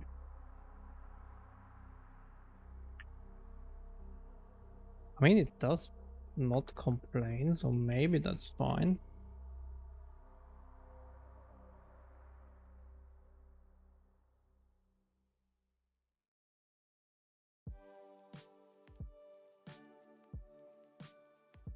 I mean, I know Unreal, for example, does create debug meshes. Like for every shape, I think that you push, it creates a vertex buffer. It writes into a vertex buffer. Snowdrop used as well a vertex buffer, I'm pretty sure. But for example, the engine that I'm currently working on, which is quite new in terms of like engines, it uses a very similar approach to what I'm doing, where it doesn't create a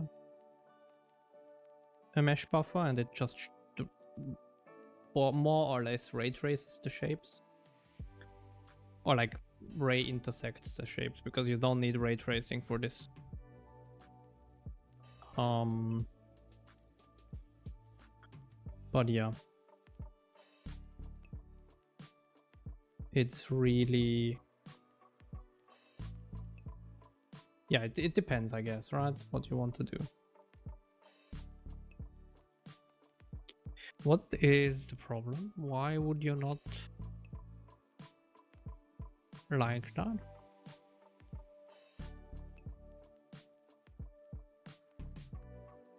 Oh wait, is it that? No, we have everything that.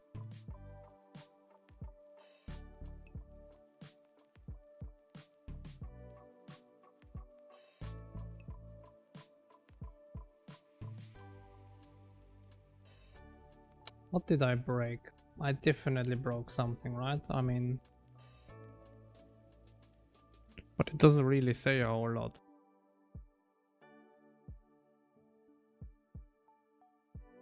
And unfortunately my lines are off.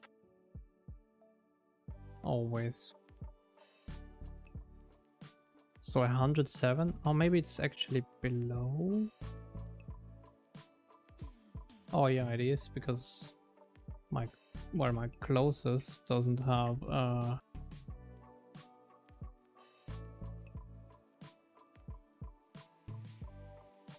how did I do that?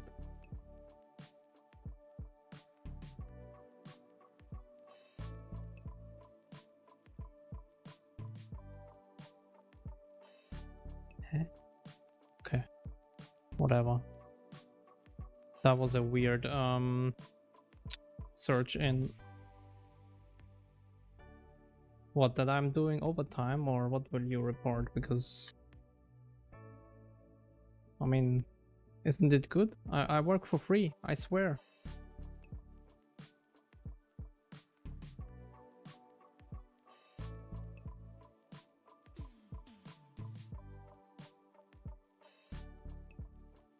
I won't put it into the time tracking, I swear.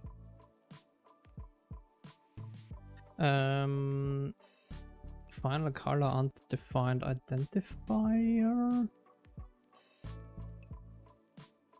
Oh yeah, of course. Well, okay, I guess I killed that.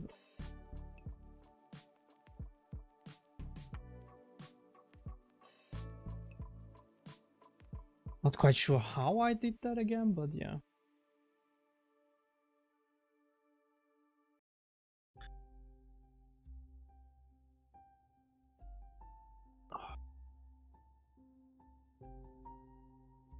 It's getting warm suddenly in my room. God damn it. I mean, I am almost, well, if I fix my stupid shader errors, I think I will, I don't know how to do that. I think I want to improve that shader workflow somehow. But first of all, it should already, I kinda added it, but I never enabled it. So I'm not quite sure if it works, but in theory you should be able to hot reload shaders, so that I don't have to restart the engine. But then again, the engine currently starts really fast, so it doesn't really matter. Oh yeah, of course. Closest T. No.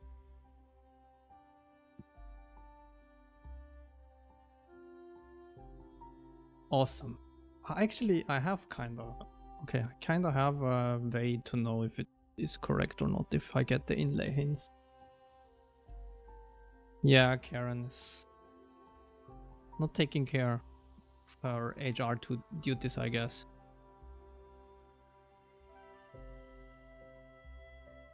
It's unfortunate. We need HR for HR.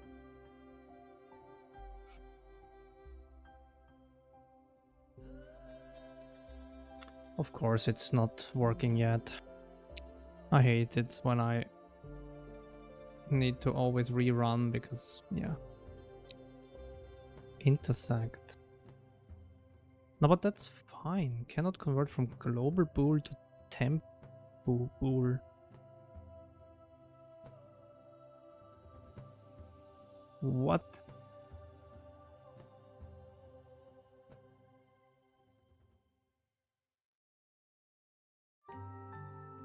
Global bool to temp bool.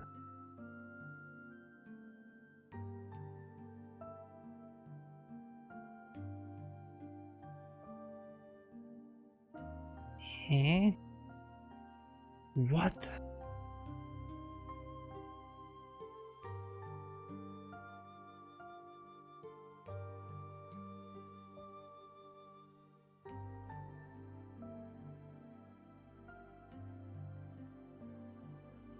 So we get the ray origin, redirection, sphere, closest T, and final kernel, so that is fine. Anyone knows what that arrow means? What the hell? Cannot convert from global bool to temp bool.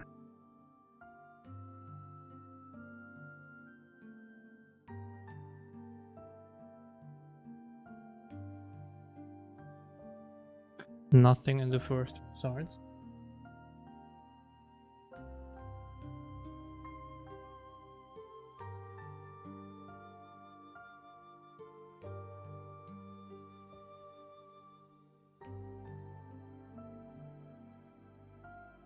What line even? It's always a little bit below that, so... But I mean, has hit is not a global thing. So why would you...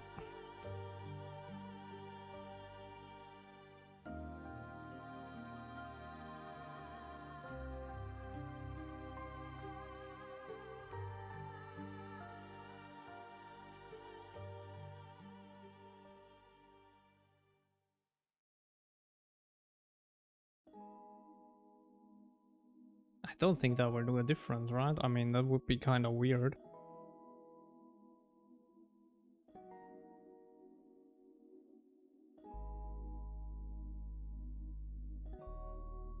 Yeah, it didn't do anything. Kinda expected, but why? Now it's like one line lower, so it kinda is this.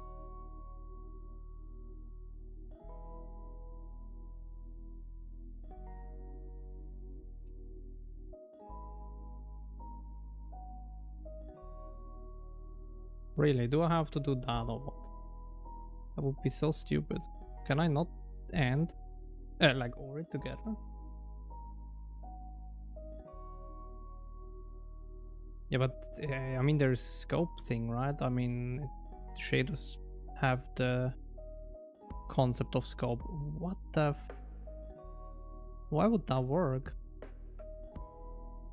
Why am I not allowed to do a bool operation on this? GLSR bool operator bool bool for assignment, I guess.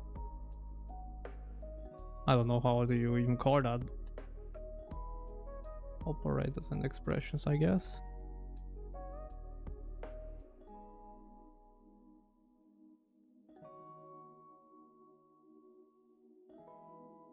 I mean, there is this, so why would it not work?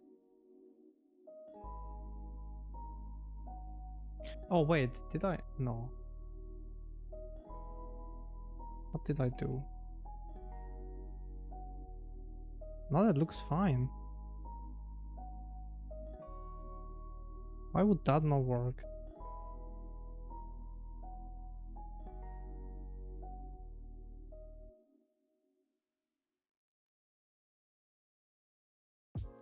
I mean, whatever, I guess for now we can leave it like that, even though it's like kinda bizarre.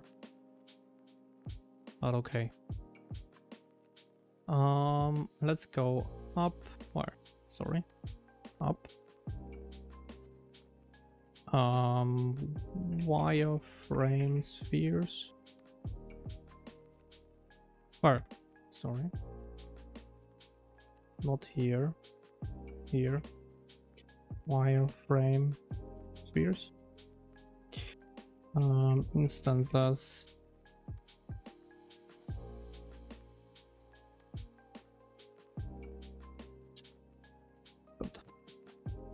Wireframe spheres.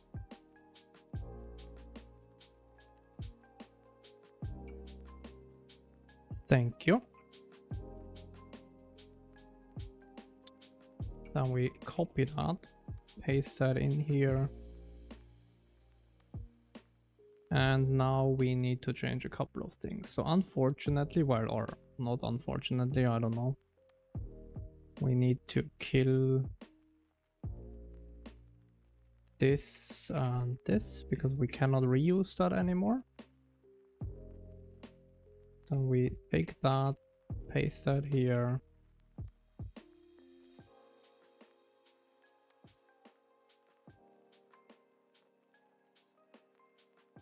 Debug box. Position, change that, vector half extends. And the color we put in here. Then we copy that.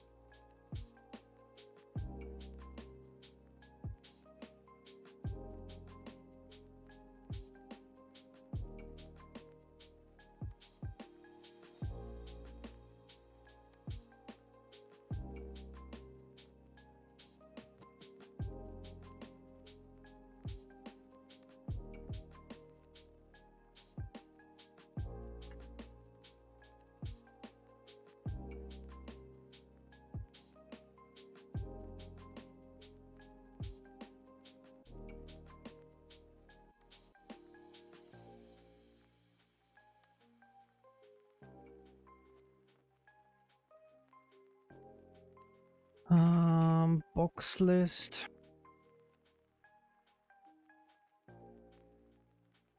Do you write wireframe like that or wireframe like that? I think it's actually wireframe like that, right? I'm not sure.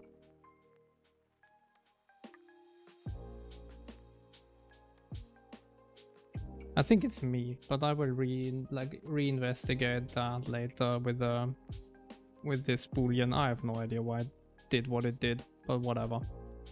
I really don't care right now about that.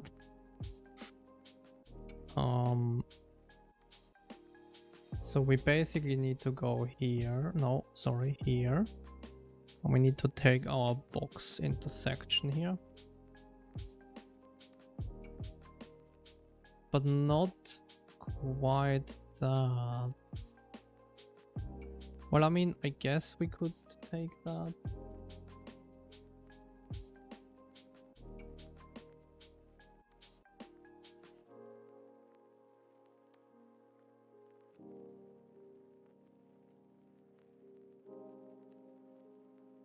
But I think he has a different one. Like this one, but it's a little bit complicated, so maybe we don't need that. I guess I could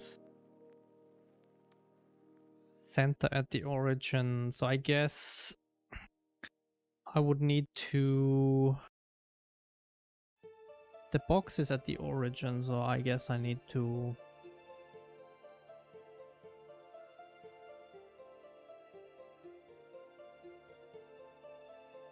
probably offset the ray.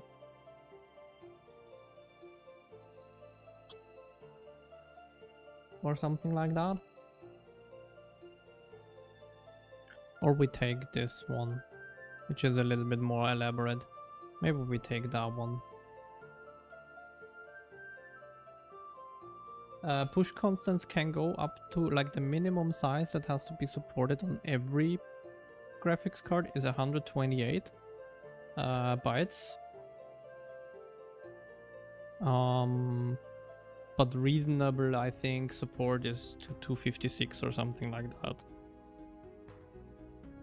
But if you want to be safe, 128 is where you should be. So that's how many?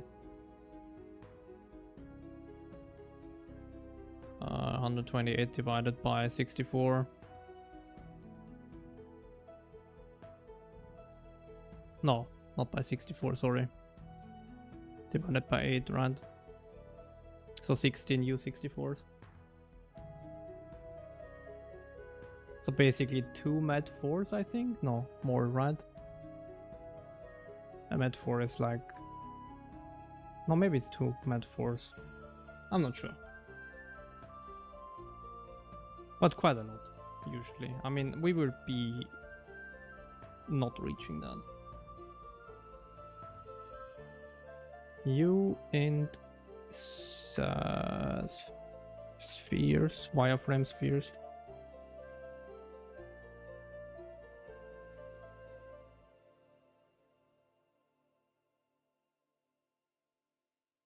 Is that correct? That looks so wrong, but it's, I think it's correct.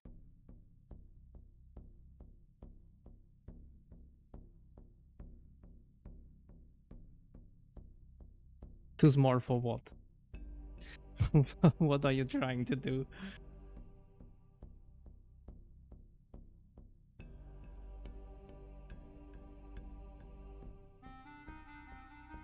Ray origin, and then this is a debug box. And again, we get a hit out in like 2 directions, I think. Yeah. Now we can get rid of that for now. So basically Vec 3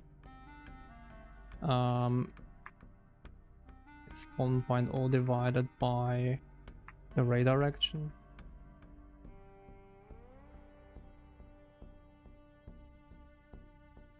And we basically try to find the phase more or less where we are coming from.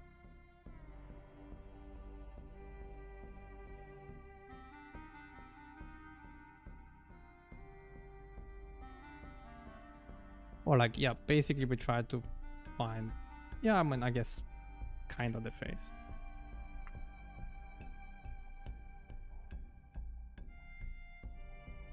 I hate that I do that from time to time. I'm still not used to ray direction. Wait, why did I? Okay. Not y is less than 0.f.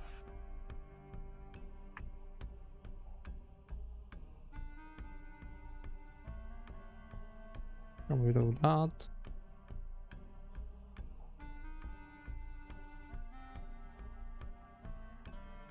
Oops. Z.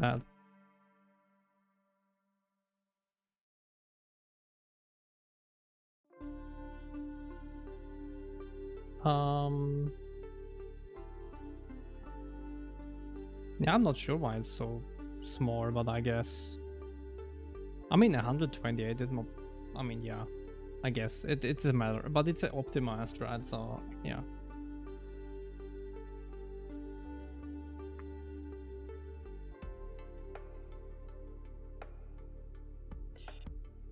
Minus. Why is it called sphere? Ox. Thank you. Ox dot position. And then again we have a vec3t1, which is our m times our minus origin to center plus s times our half extents.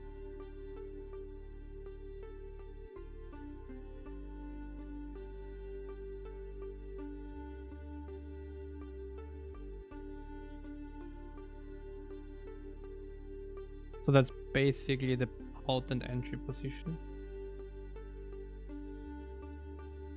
T entry is max of max. Well, it's not 10s. Well, it is the entry, right? Yeah.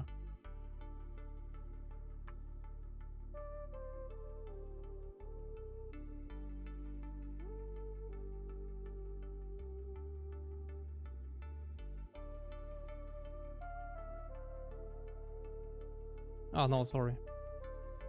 No, actually, it was correct.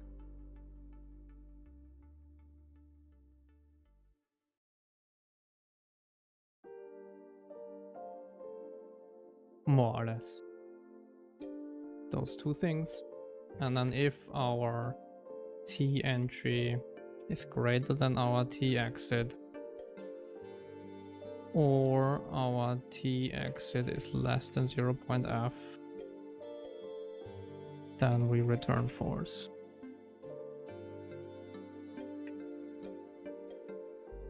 So basically we didn't hit. Otherwise we continue. And we basically return true here, and we need to set up the hit stuff, which is basically it's Friday. Yeah, it is. That is true. We had some of those jokes in the company as well.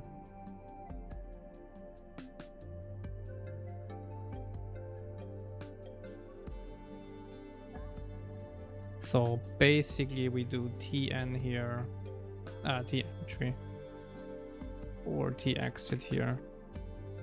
I think that's more or less it. And it's very similar to this, but not quite, but kinda.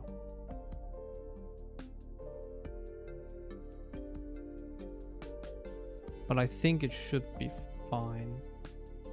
I mean, we will see if it works or not, I guess.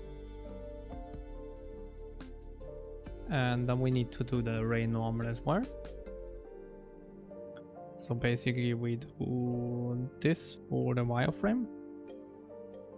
So let's paste it. I might actually move a couple of things into their own header just so that the shader is a little bit easier to read.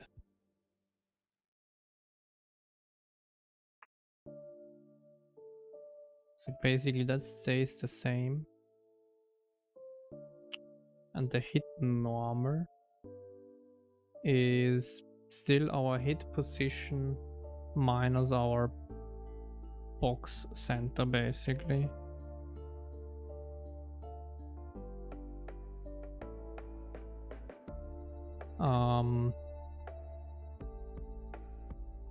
But we don't. Do I normalize it already?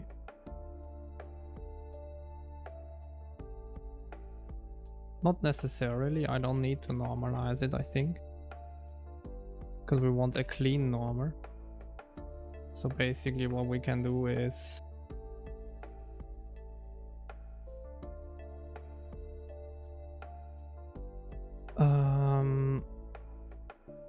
well, we could, let's do it in one step. That divided by the half extents. And then our normal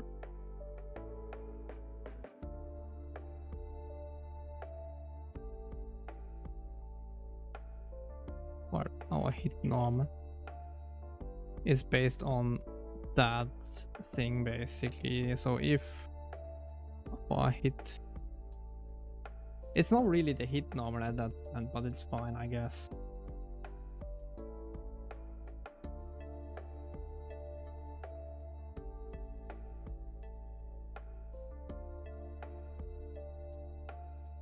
Oh, well, okay, in that case... Well, I forgot that I need that.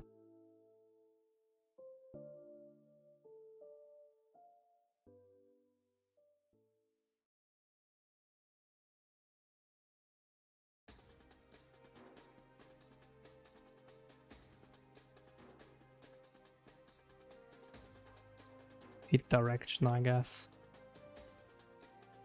It's a little bit better.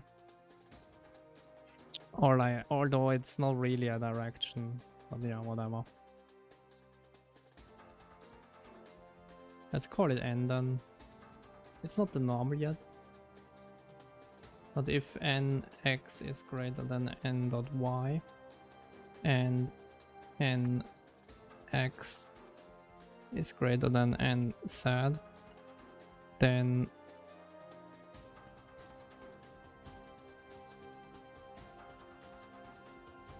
then our hit normal is a vec3 of a sine of our hit direction x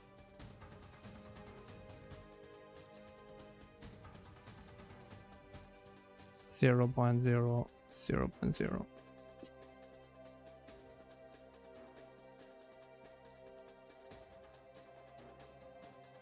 Why do I need that? Well, you will see in a second. Or hopefully you will see in a second. Probably not, because we will have a bunch of shader errors again.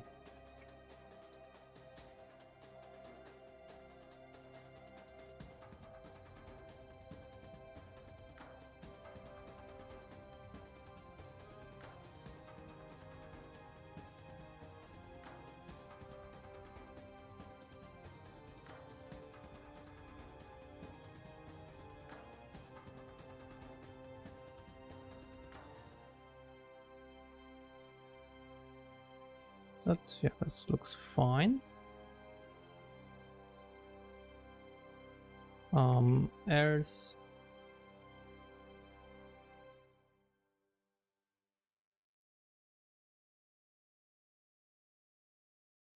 our hit normal is basically vec3 0.0, 0.0 sine of hit direction on set. We could as well. No, I think that's quicker actually than the normalized, probably. Yeah. I need to look at them. It's mostly because I'm halfway on using device addresses for my buffers and halfway actually binding descriptor sets, and they are not wrong, and I definitely want to fix them. I don't know when.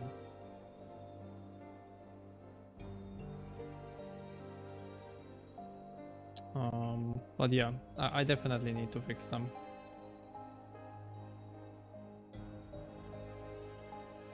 So I think that should do it for the normal. And then what we need is the silhouette of that. So basically with the normal, what we can do is vec3 normalized, I guess, is our hit position minus our center, where we already have that with the hit direction, right?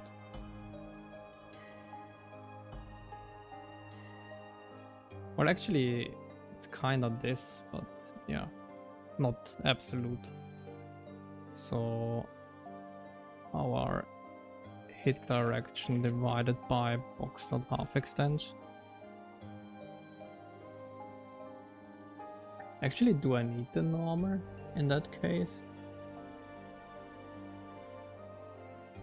Oh yeah, I do, yeah. And then vec2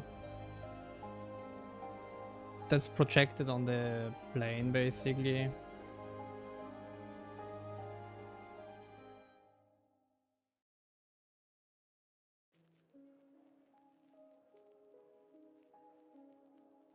So if our normal, well, we could do that already here probably. Now let's do it slow and then let's optimize it later. So if our hit normal x is actually no, never mind, we can do that here.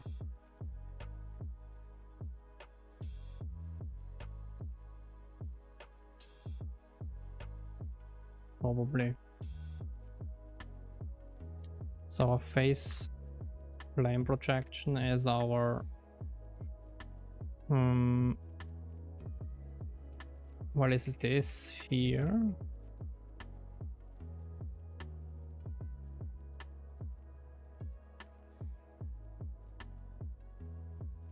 It's not really normalized. It's like, I guess, local. Is it local? It's like, let's call it normalized. I don't know. It's not really normalized, but whatever. Maybe I'll find a better name later. Is our normalized here? YZ. Then here, oops. No, here is XZ. And here it is XY, I think.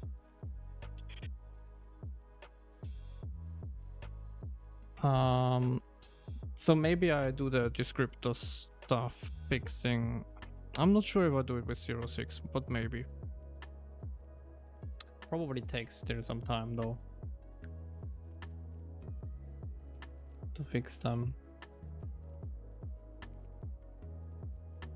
So edge distance is our absolute of the absolute of our face plane projection. Okay, well that worked out great. I don't know what I pressed. Sometimes I'm confused. Edge distance is our absolute of our face plane projection. Thank you. Minus 1.0. Thank you.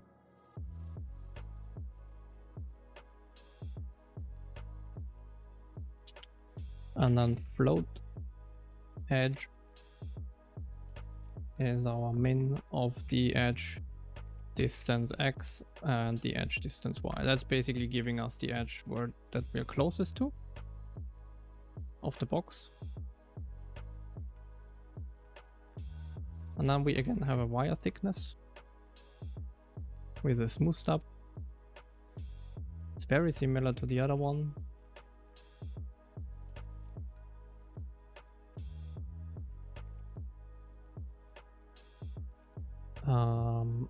That one stays the same, that one stays the same, and then, well, this is the edge, right?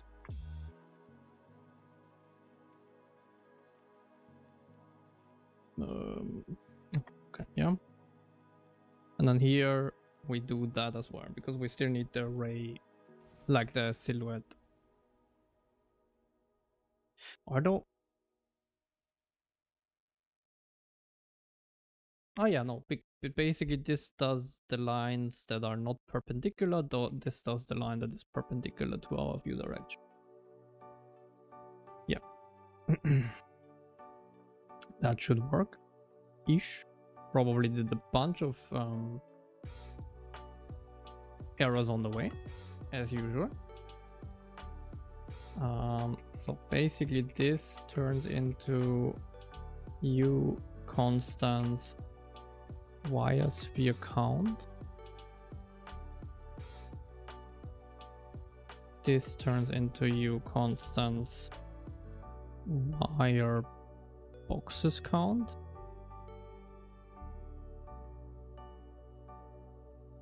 That is a debug box.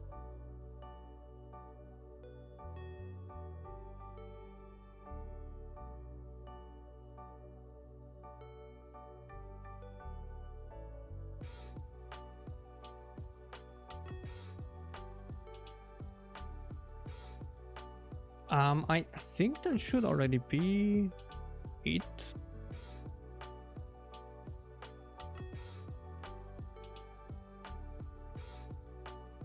Oh, we need to intersect though, right? We don't have that yet. Although it's very similar. So maybe I can reuse for the sphere.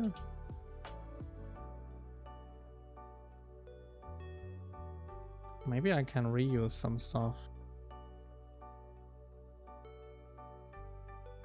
So basically what I need is... Oh no, I can't really reuse. Okay, well... Unfortunate, I guess.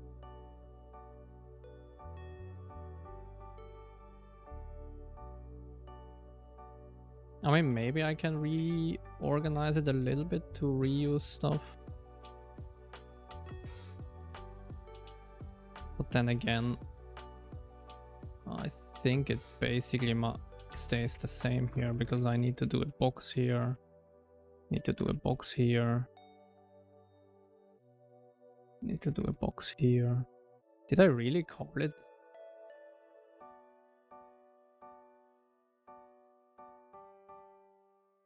No, it is debug box here.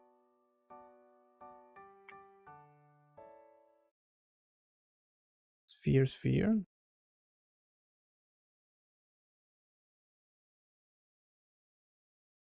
In my opinion, this should be already fine, but okay. I guess it doesn't complete it correctly.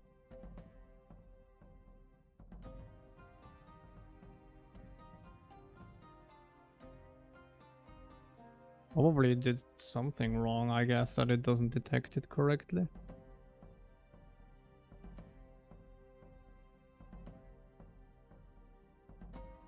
I mean, no, that should be fine.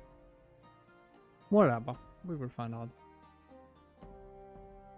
once we hit the compile of the shader. And then let's go to our C++. So basically debug draw queue. Well, first debug draw task probably. We add another temp buffer here. I'll go to that.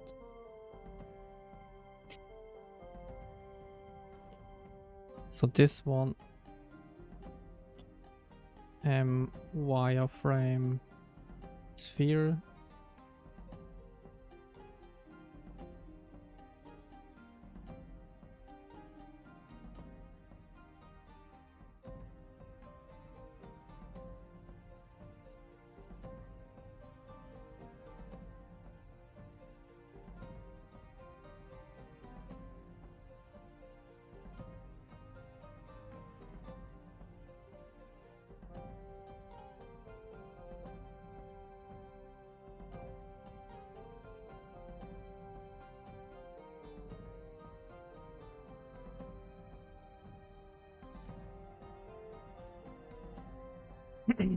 All right. Maybe we are not. Let's see how far we are getting today. Maybe we can't do the second thing with the ECS yet, but let's see. I think I get rid of that. I don't think I have those anymore. Or?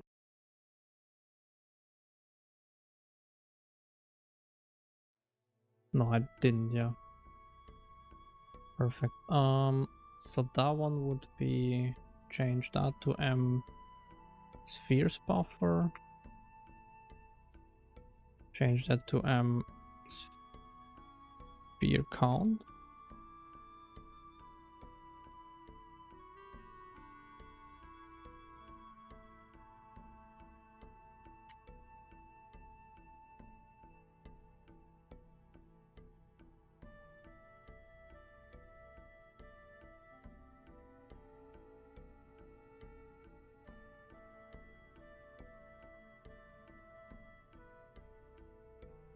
Well, actually, we get rid of that.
You know that, paste that here. Go back to the start.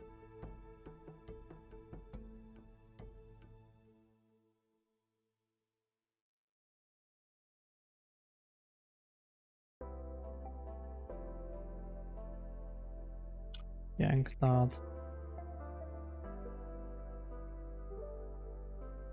Paste that here.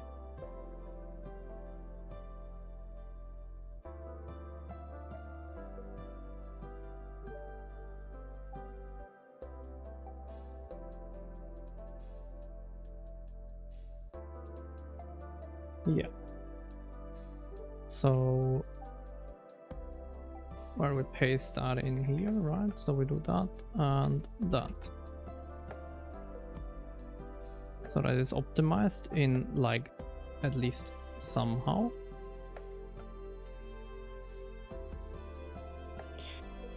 And then yeah, we do here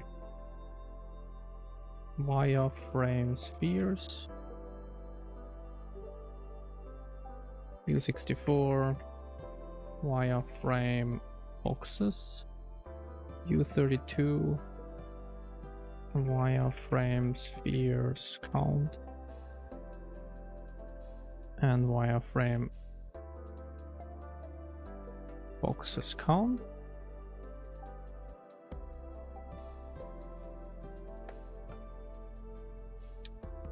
And then we change that to wireframe spheres.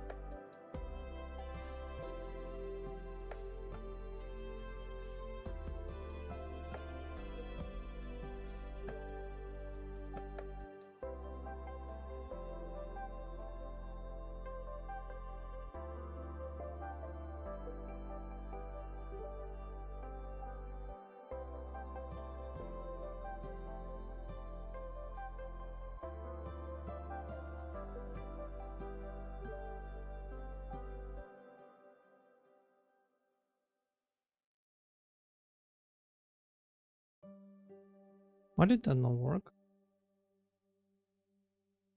Or whatever. And then this is changing to 0 here because we don't need that anymore.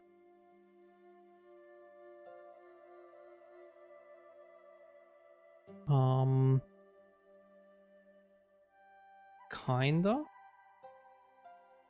I think I need one more thing, which is this here. Debug box.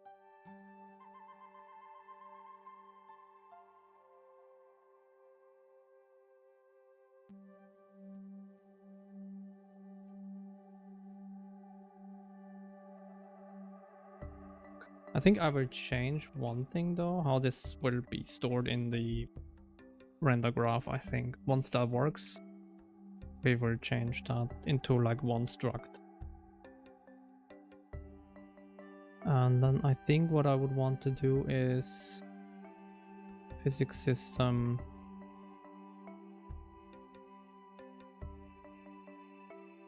I can get rid of that. Ah, actually it's fine if we have both its box collider.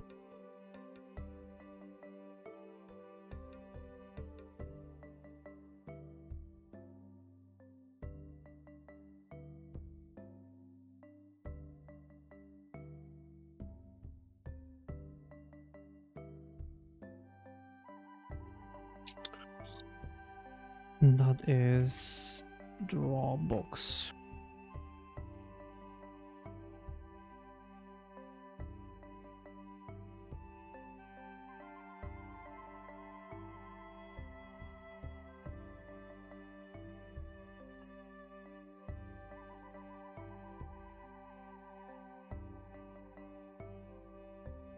Half extends.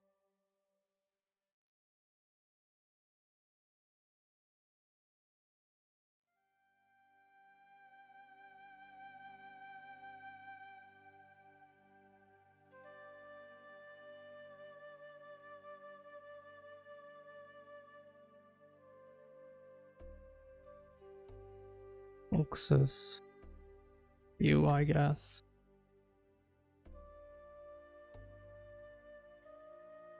Oops, whatever. I guess we could do that. Debug box.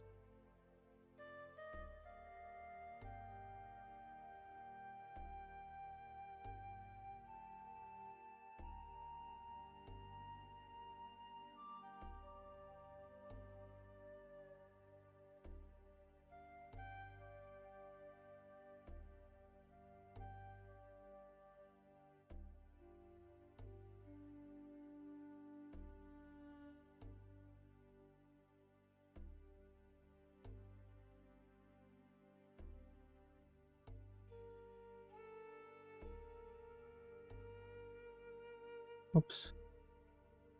Box.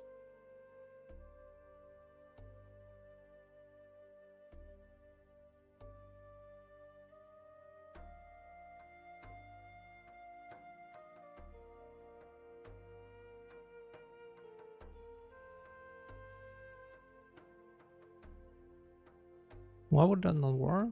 Oh, because it's color. It's color and then half extends, right? Because of the ordering of the members. Okay, and now we need to go to game core.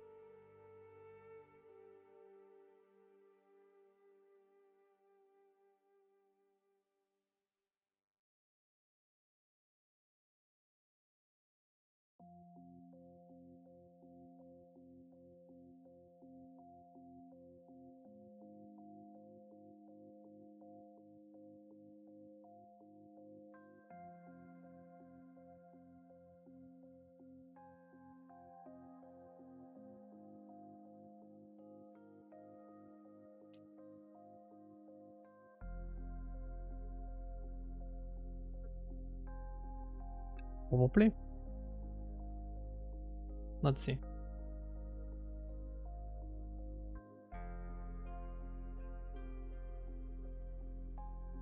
I mean, probably the shader is anyways not working, but let's see where... Let's see if we first compile even, but I think that might actually work. I think in the C++ I might have not made a mistake. Okay, yeah, C++ works, but probably shader doesn't. I would assume. Yeah, that looks bad. Yeah.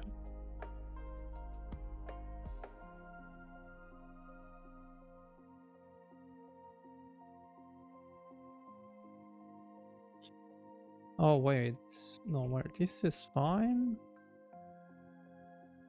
Then I don't need that.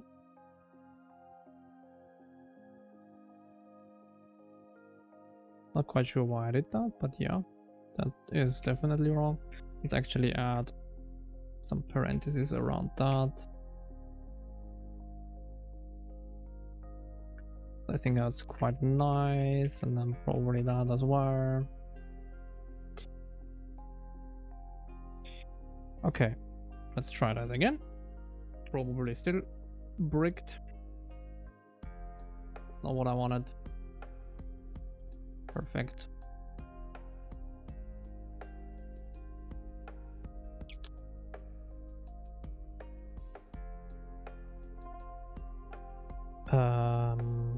Probably.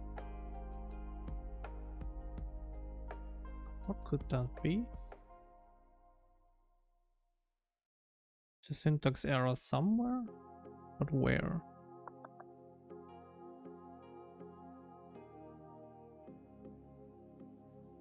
Hit pause, box dot position.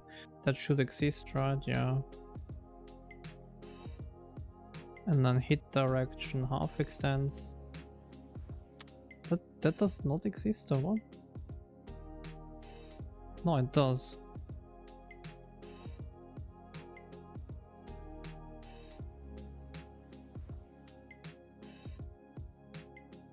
We can change this definitely. Normalized.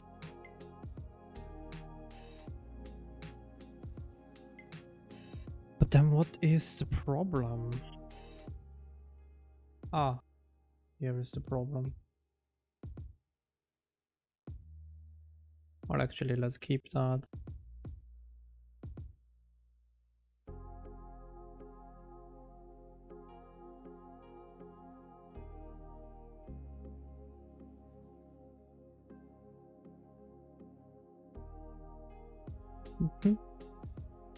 That looks all fine.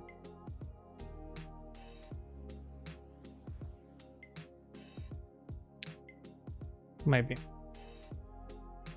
Oops. We need to restart, of course. Nope, not quite.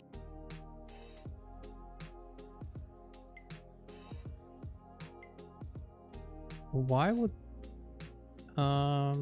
it's expecting a semicolon. Oh, yeah. How did I miss that?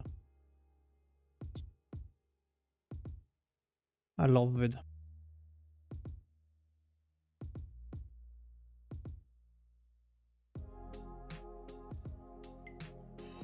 Yeah, okay, it's still bonkers.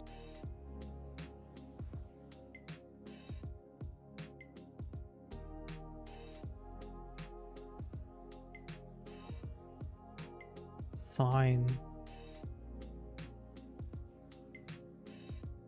Oh.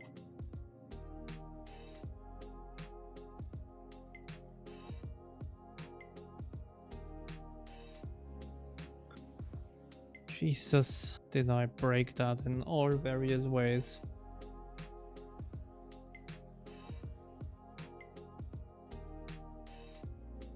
What wireframe spheres? Does that not exist? Did I not name it that? Wireframe. Oh, because I...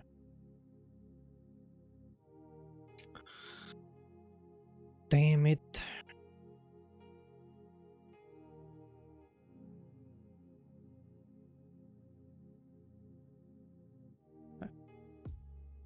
Maybe now. But probably not. Oh, actually, that doesn't look too bad.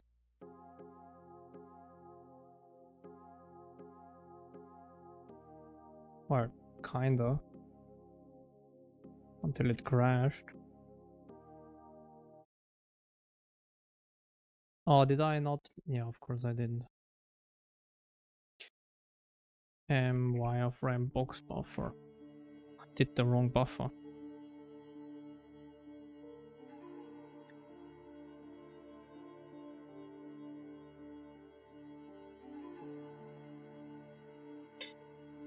Okay. Did that actually work? I mean, it didn't break. Let's see. Let's do a sphere first, because that already worked, right? Or, never mind, it doesn't work anymore. I guess.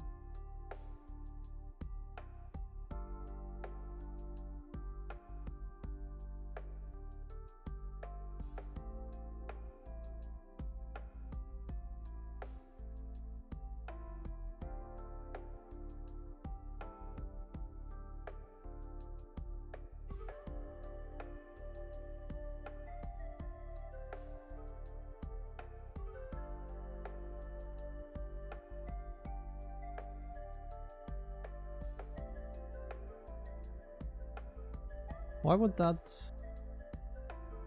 Oh, I'm stupid.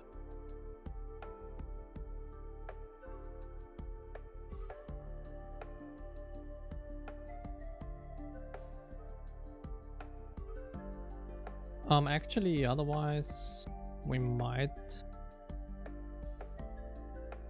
We should always reset that, right?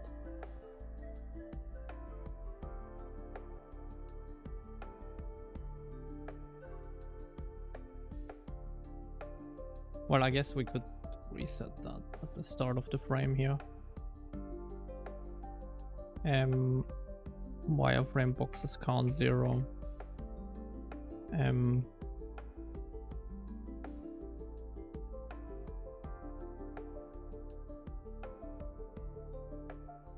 I might, as I said, do that slightly in the final version.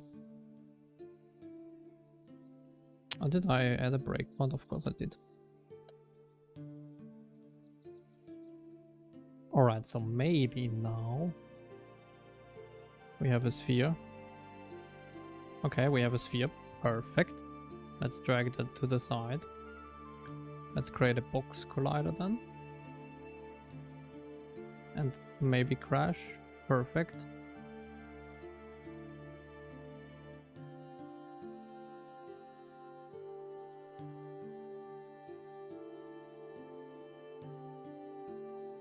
Why would that fail?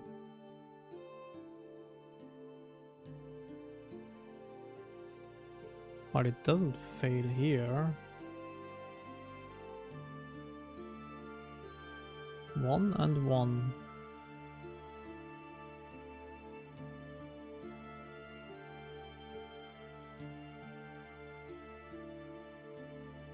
Oh. Debug box. That is for sure wrong. The question is, was that what caused it to fail, or... Yeah. Let's create just a box for now.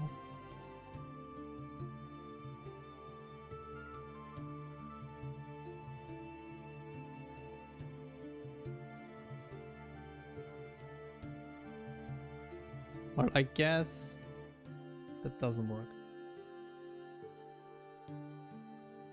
Question is why.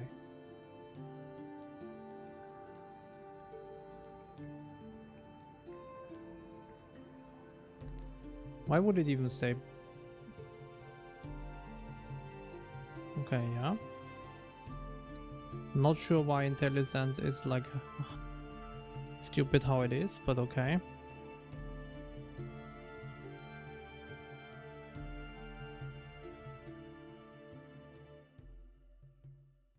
Is my box color maybe wrong?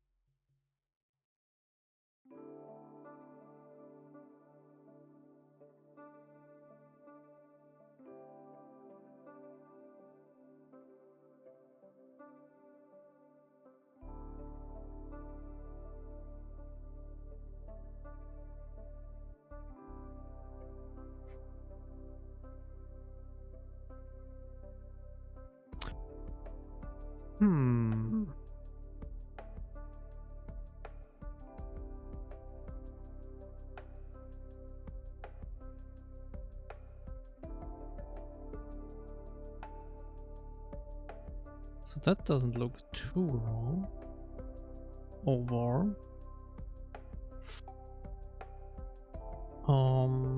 What is the color that I push? No, I push red, right? Still. So that should work.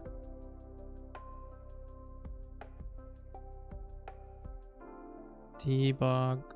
Well, physics system, sorry.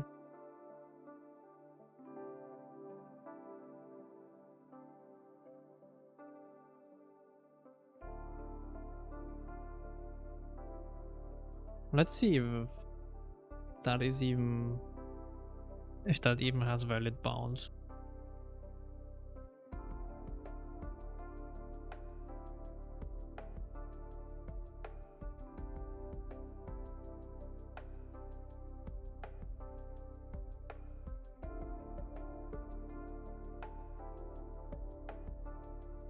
Okay, yeah, that looks fine. Now we go in here and place that. That looks fine.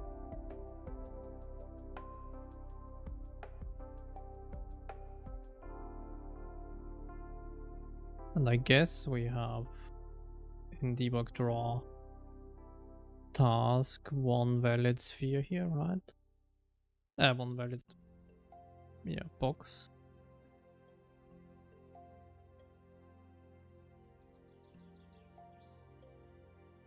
And we have a different buffer here. That works as well. Probably something with my...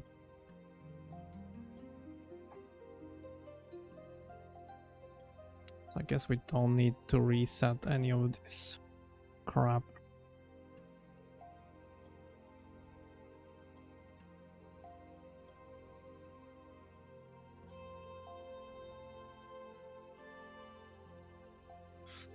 Weird.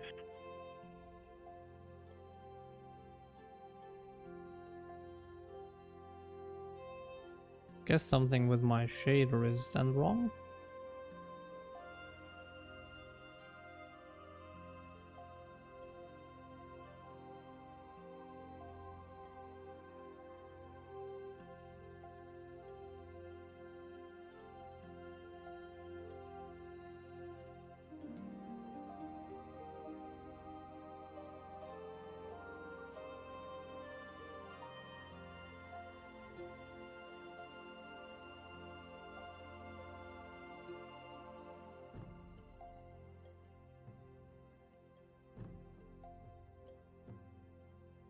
Probably... So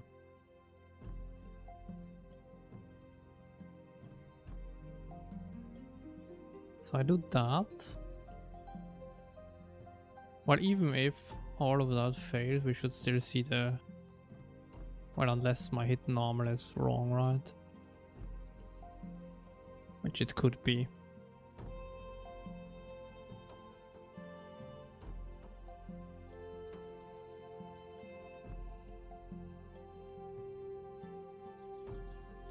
Which it definitely could be. Oh wait, actually... I think I don't scale that here like I do for the sphere. Not sure if that makes a difference, because I think that should only make... Actually, that might... Because of the smooth step might make a difference, but...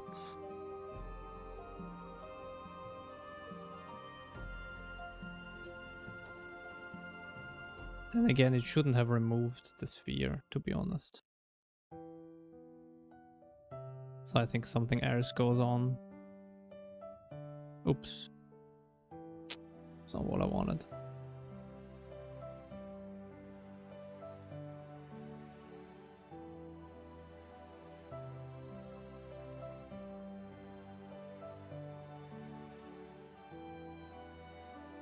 But I'm not getting any errors here.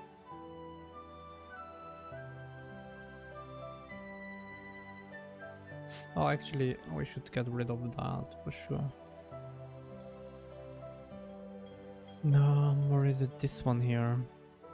That one we should definitely get rid of. Don't think that that was what caused it to fail, but...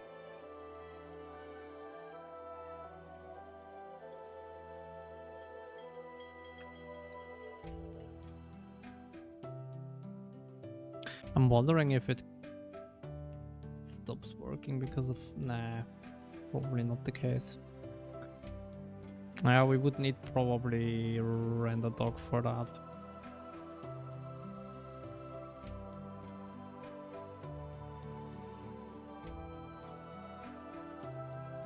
Because I'm not quite sure where it goes wrong.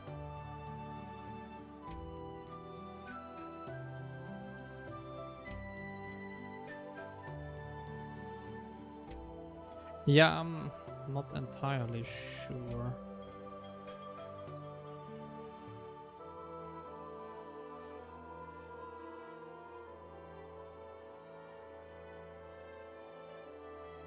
Min, max, max. That all makes sense.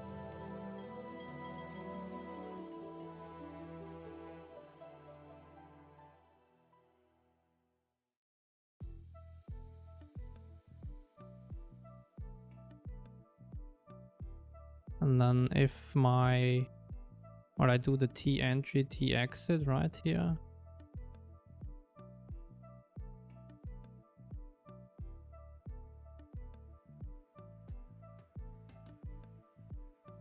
Or maybe that is wrong, but then again, it shouldn't be. In this case, it shouldn't matter.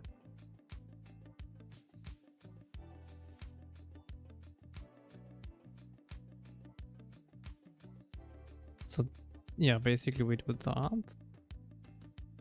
It doesn't look so wrong. So I think it's probably something with the, I guess we could, for now, what we could try, just to see if it in theory works.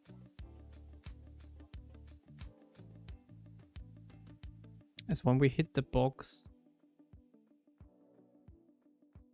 we just return the color, right?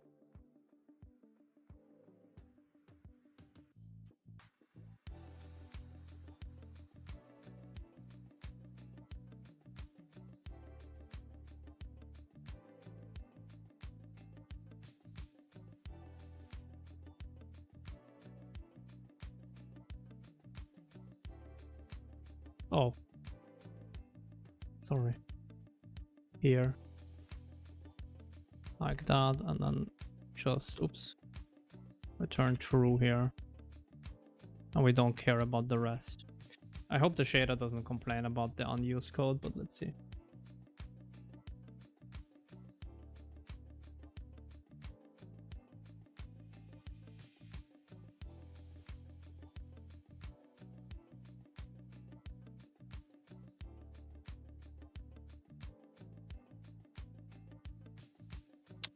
Well, that is a bummer. So I guess we're not even hitting. Oh no, we have a shader error, never mind.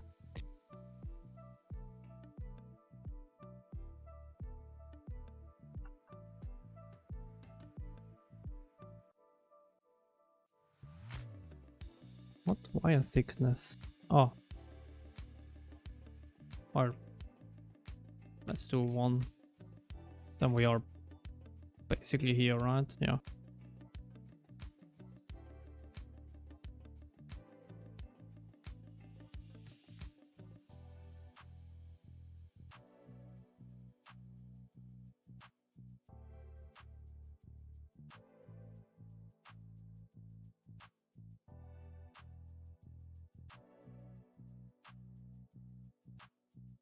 Okay, so I guess we're not hitting, I guess, in this case then. So my box collision doesn't work.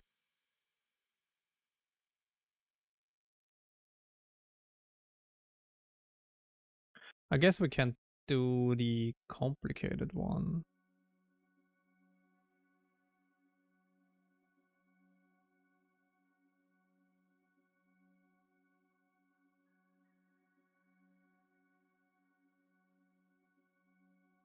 So I guess we do this. Oh, but then I need a matrix, and I don't want to have a matrix here. See, because that handles like rotated ones as well, which is not really what I want. And I'm kinda in this thing here, but not quite.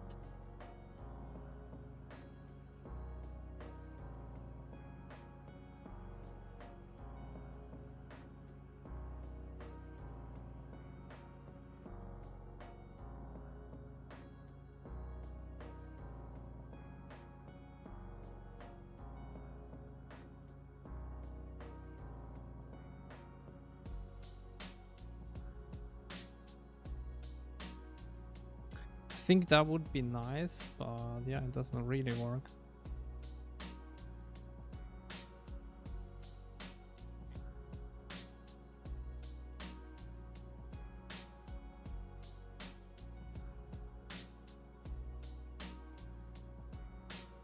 So what does it do with the box size?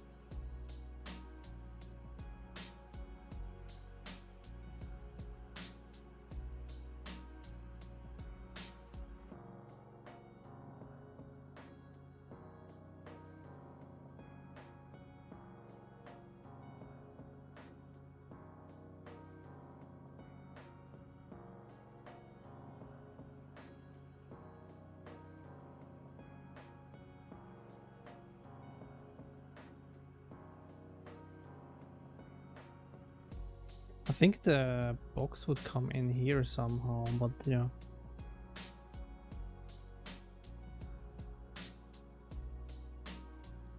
I will get something to drink. Be right back. Now we will try to debug that, even though I don't have a render doc, so that will be pain.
Oh no, I do have render doc. The problem is render doc only supports, it seems like, at least it crashes for me. It only supports X11 surfaces. Doesn't support Wayland surface, so it crashes because it can't create the surface for me. So that's on the list. It's squeezed into the list of 06 now, but I will probably need to add X11. Like a basic version at least, so that I can run render doc. Which is fun. Definitely expected that.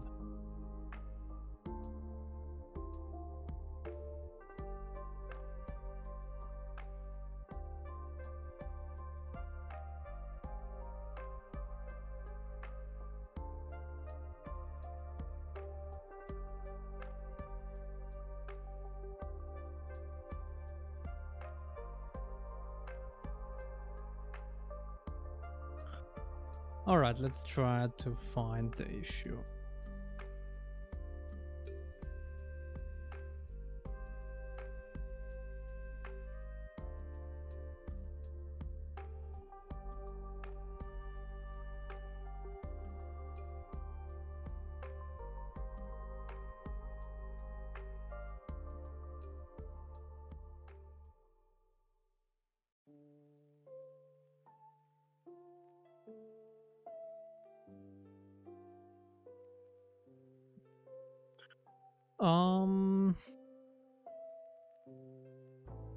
Let me see, where do we... So in the wire thickness, exactly, we get the hit T And I do that minus our position, and then I do that, get the absolute of this, and then I basically do the hit normal as that.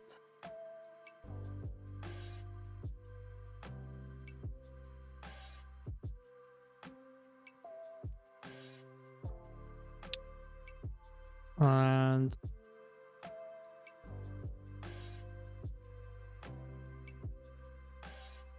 then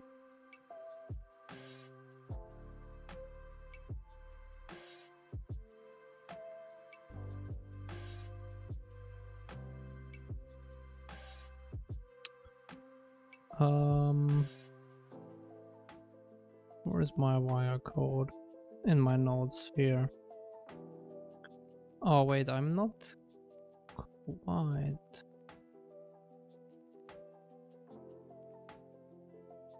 Maybe that is not quite correct.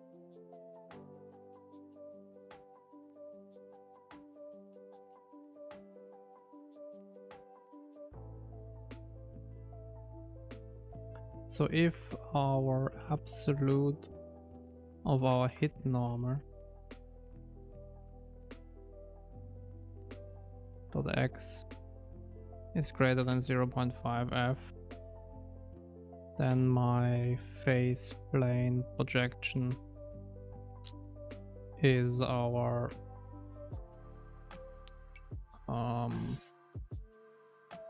hit direction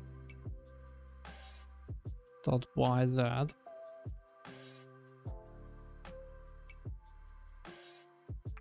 As if our absolute of the hit normal, where is it, the hit normal? No, right? It's the normalized, sorry.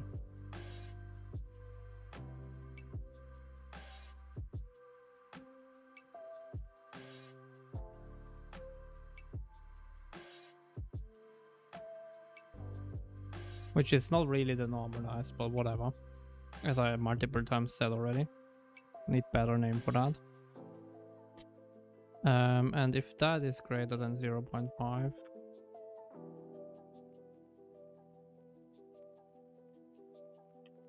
then the phase plane projection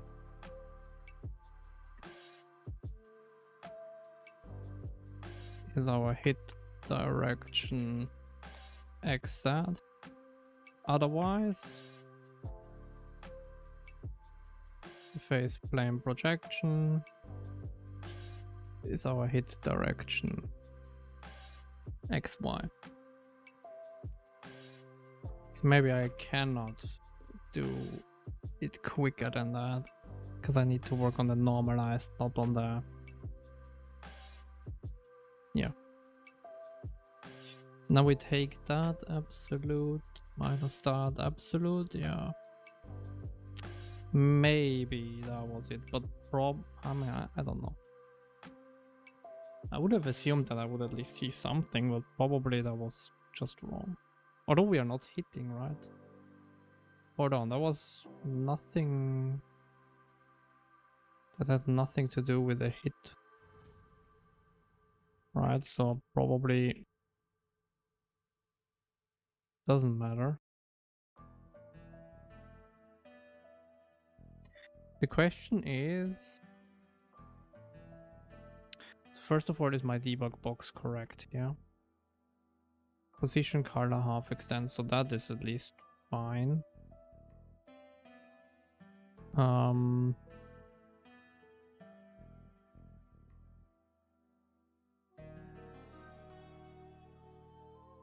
But yeah, probably this is somehow not correct.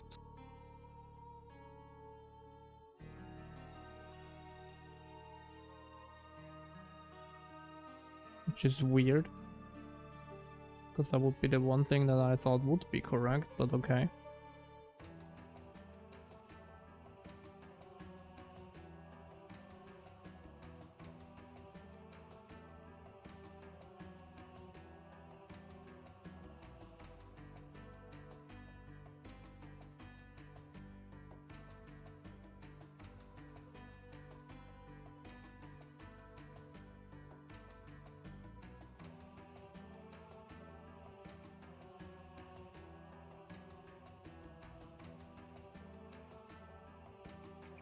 T entry greater than T exit or T exit is less than 0. That makes sense.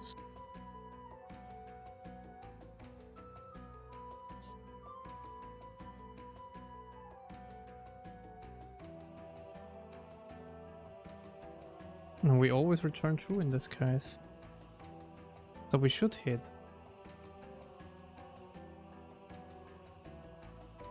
Unless somehow my box is wrong, but why would it be wrong?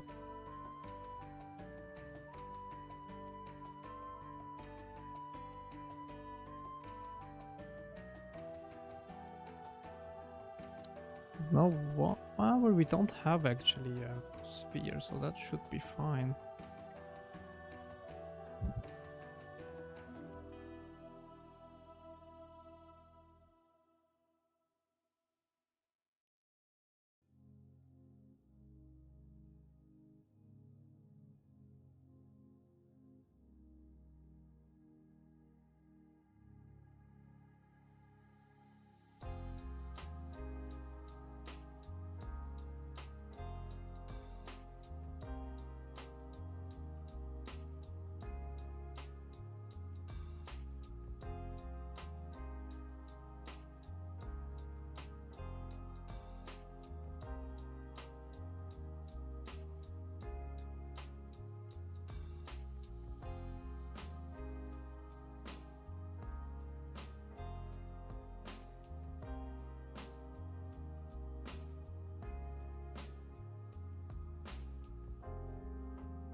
Let's do that. I don't know, like one more test here. See if my color somehow doesn't get synced or something like that. I don't know. But the weird thing is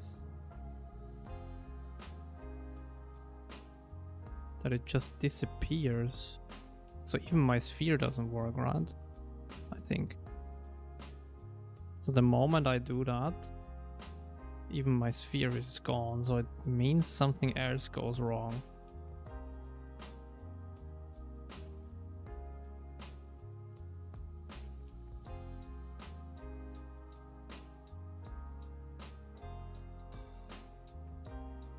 Because otherwise, yeah, that should still work.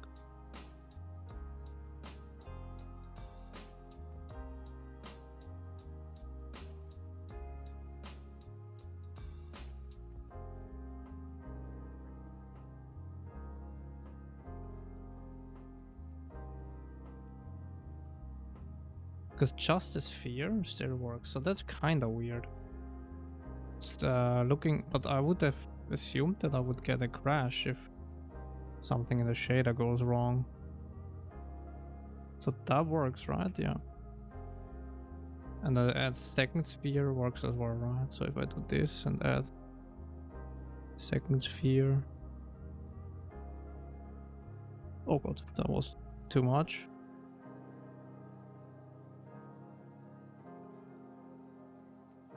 Yeah, that works.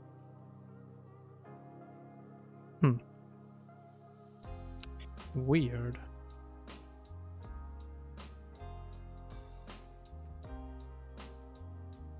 The moment I add a box, it just breaks apart.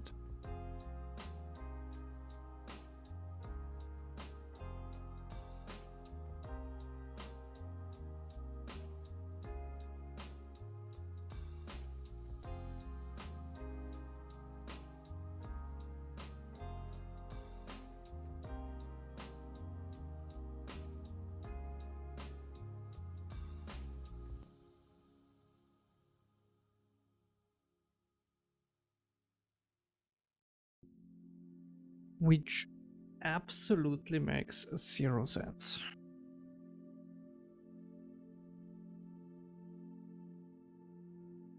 Unless... Let's do one thing, let's try one thing. Maybe we need to do this here?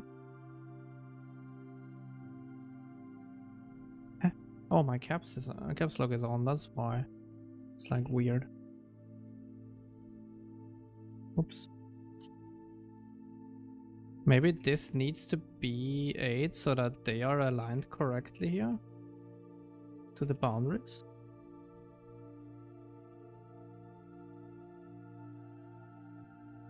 But then again, the sphere should have still worked then, right? I don't know.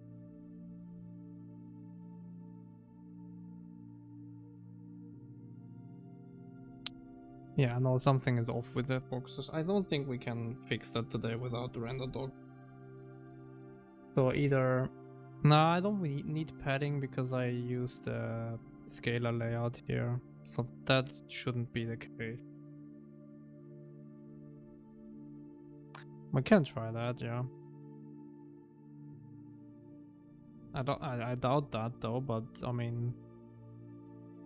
Because I mean that should be empty, right, in this case.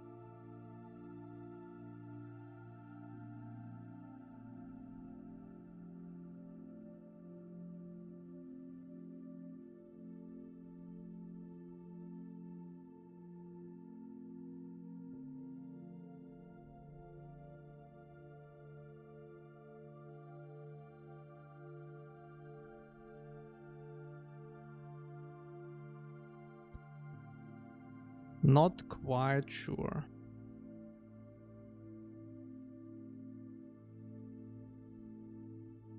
Is it? No, that would all not make any sense.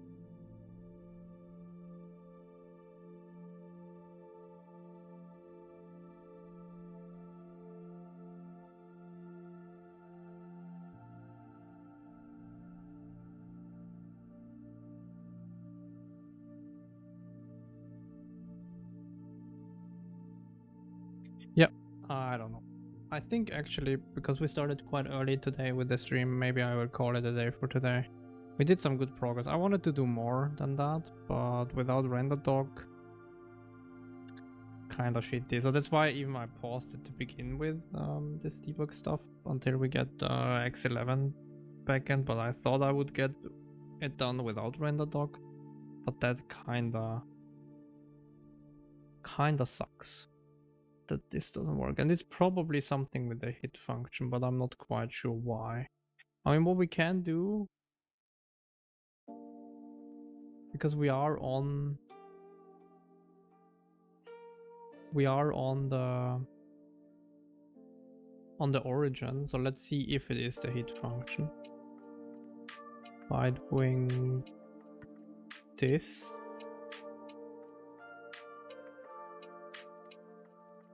Because we are on the origin, right? With our box. That is like the code from this beautiful guy. I've always Inigo Gilles, which is kind of a nice guy with all different sphere box and whatever intersections. And then we get the normal here out. But I think I don't want to do it like that. RD is the ray direction. Yeah, so we basically do that. We get out the T. And let's put that here for now. And get rid of that, get rid of that, get rid of that. Take that again.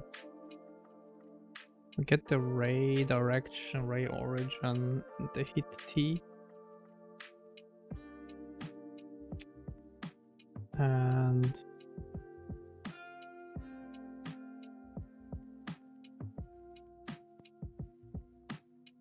no, where? Kinda, it's fine. Get rid of that, get rid of that.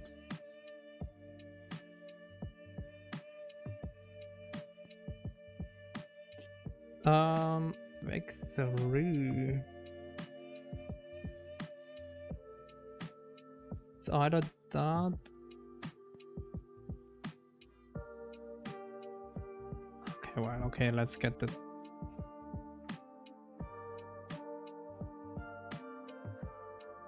Let's get the normal from the function, I don't know.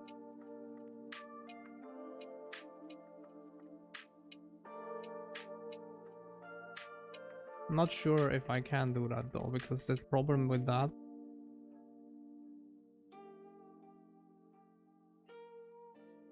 is that I need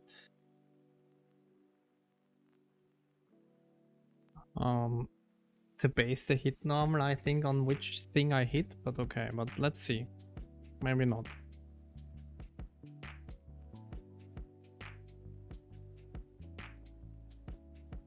We have our invec 3 hit normal, and then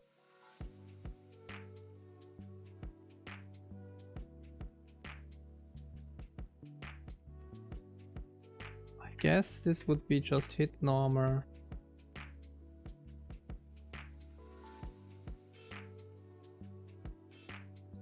I think.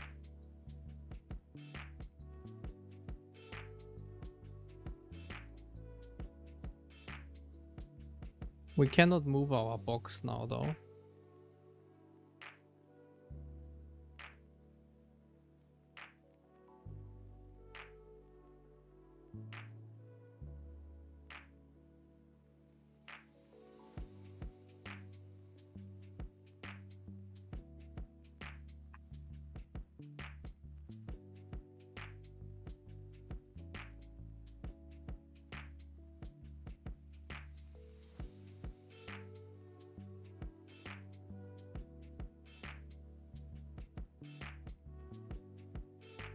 Let's see.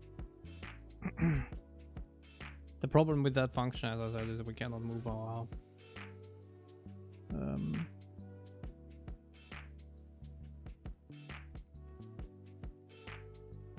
what? Oh, I hit that again. Or what? No. What is the problem?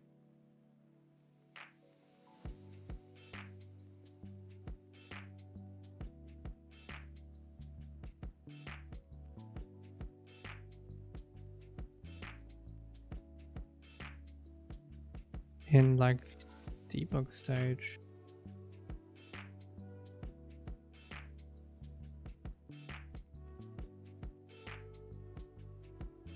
"36 from here."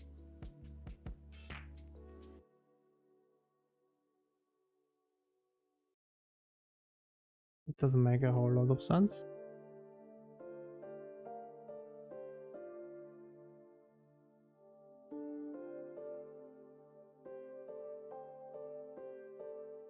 I love it. I somehow need to figure out how I can make my errors a little bit more sane, because it's quite painful, not gonna lie.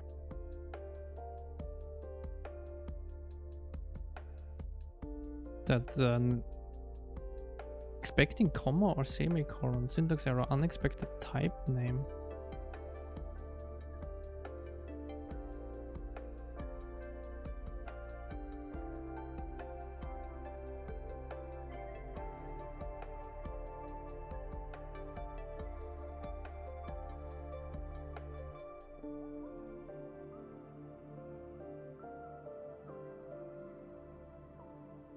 Well, I'm blind.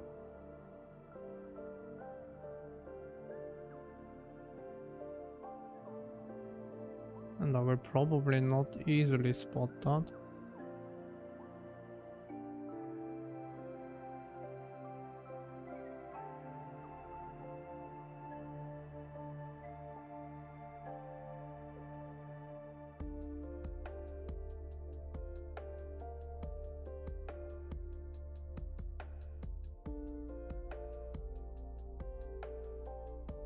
It's always fun.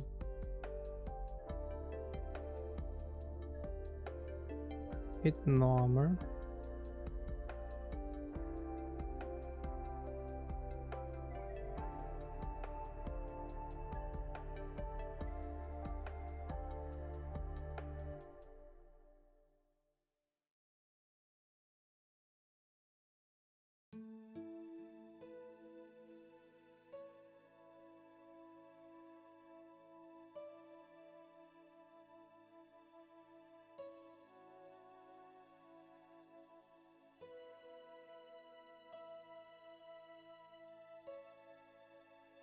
So it's usually from here, 36 down, right? Why is that a problem?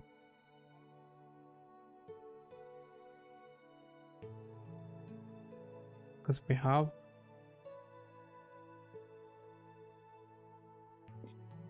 yeah, I mean, maybe. Could try that.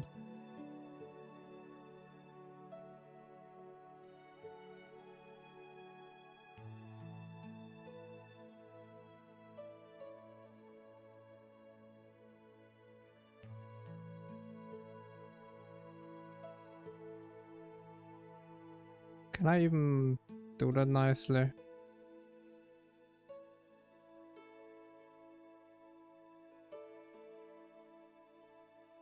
Reprocessed code.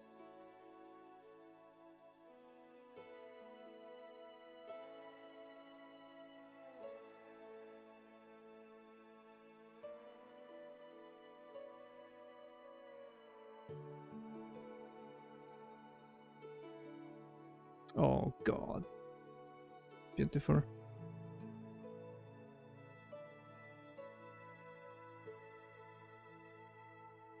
That worked great. Oh wait, I can probably get that to work.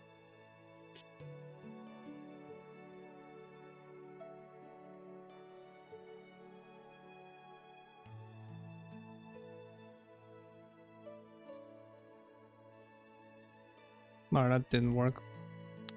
Unfortunate.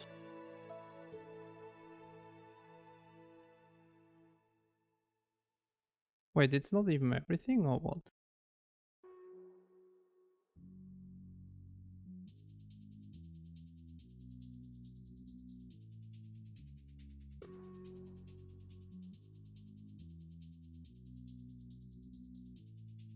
Why is there... Wait, what?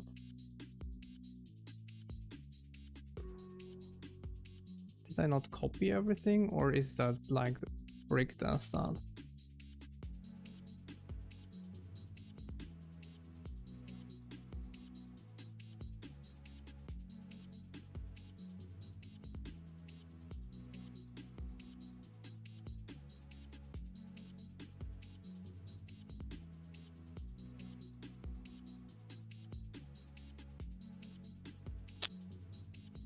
Yeah, I need to think about how to improve that. Because that's pain. That's just pain.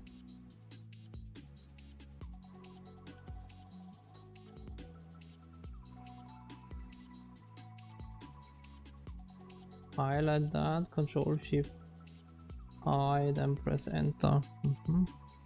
Okay.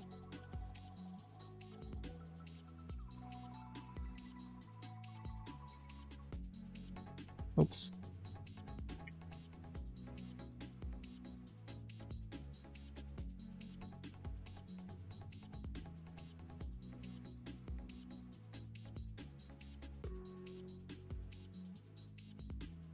Ah, Control Shift R, okay.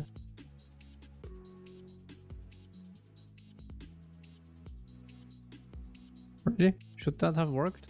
I don't think so. It didn't do anything.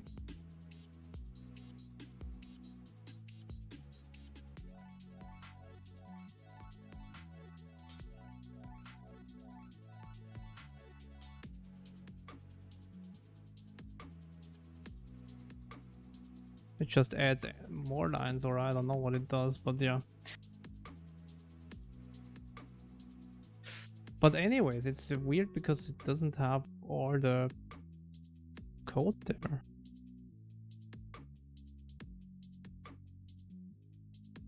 Or I don't know what's going on.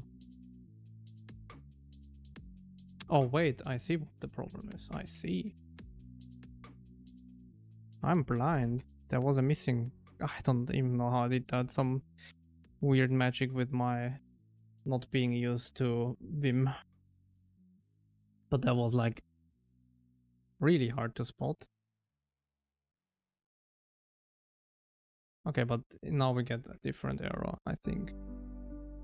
Yeah. Okay, so that makes a little bit more sense. are the... Oh yeah, makes sense, because we copied the code, I think, and we don't have that code. Wait, where? Oh yeah, here. Right. So that changes to ray direction. That changes to ray... What? Ray origin. That changes to box half extents, I guess.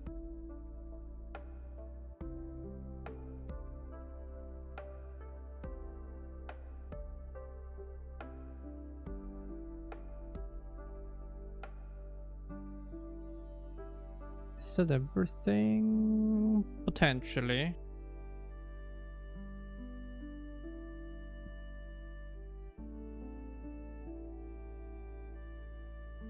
Okay, we are maybe back?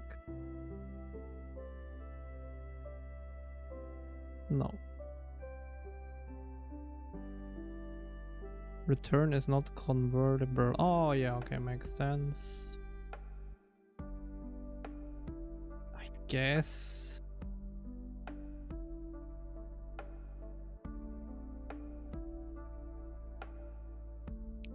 Hit T is that.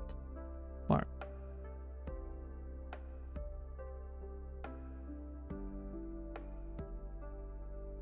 Then as long as you apply the same logic, basically, as long as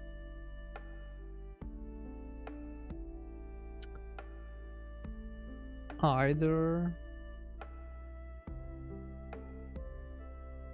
hit X is greater than 0.f.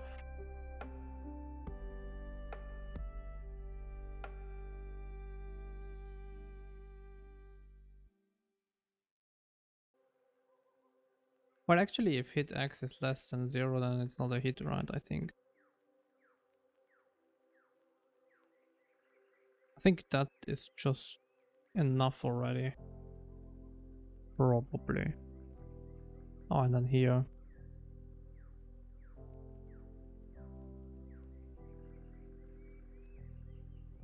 Maybe we can just return true here. Maybe it's always a hit then? Let's try that.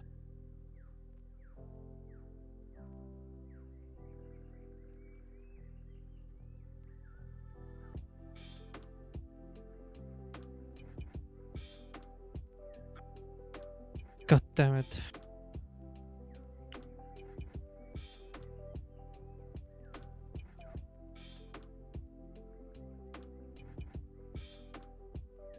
Oh yeah, I see already what the problem is. I forgot the semicolon again because I'm stupid.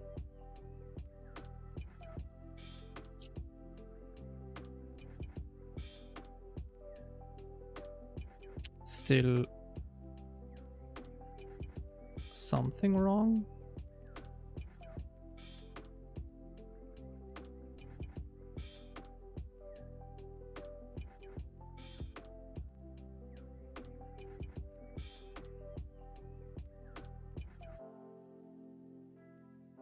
What? Unexpected right parent expecting semicolon.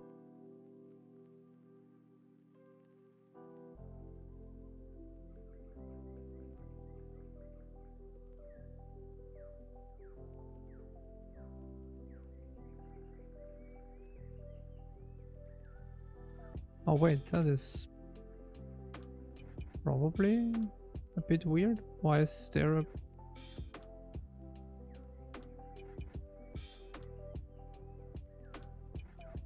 X3?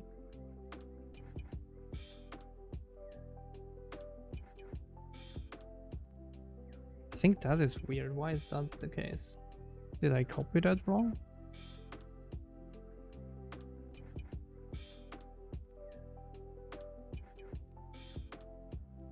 Two parentheses closing.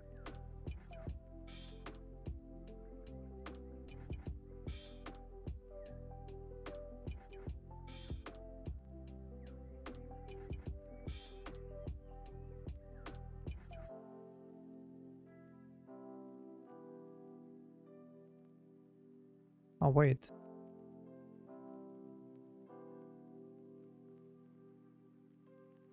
It's step.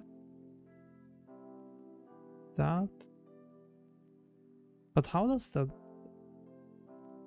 That looks weird. Let's go to shader time. I think he has maybe an error there.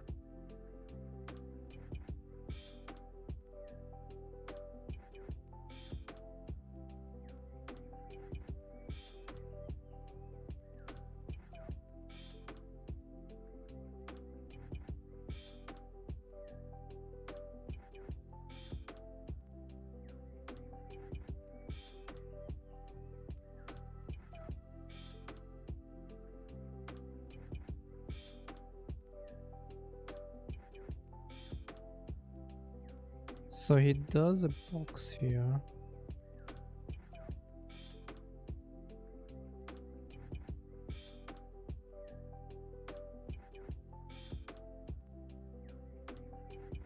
What is S box and what is... Oh, that's okay. The box functions.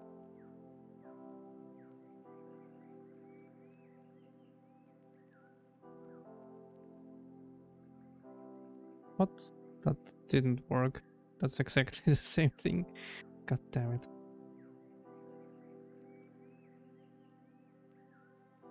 So I guess it is not the same function here. Cool. Thanks for that. Not. So I think this this is wrong, or?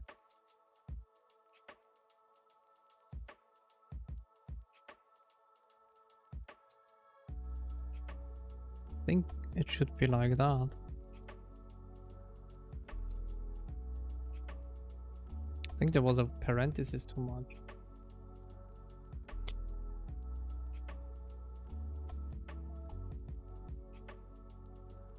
Maybe not. Oh no, we're further. Perfect. Oh yeah, then I kind of break that. Vec 2, face, plane, projection. Like that. And yeah, that should do a little bit better.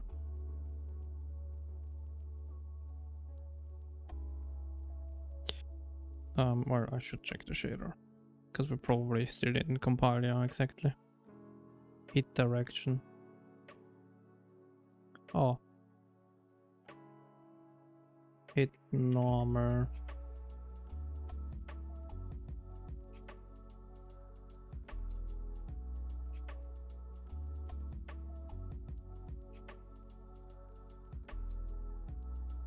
Wait, but does that even make sense?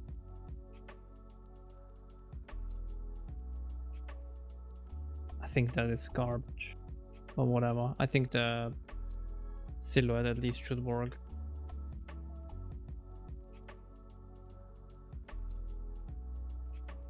Okay, so we don't have any errors anymore.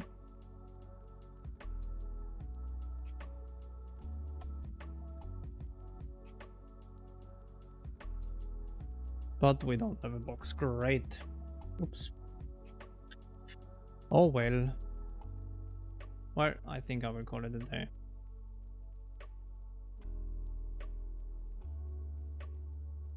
And I will investigate that with shader, with render doc on Windows more probably. We will be back tomorrow. Either with that or with the actual thing of the title as well, with the ECS. So, and then those two pieces I want to get out of the way, and then we go back to, well, then we need to do an interim X11 implementation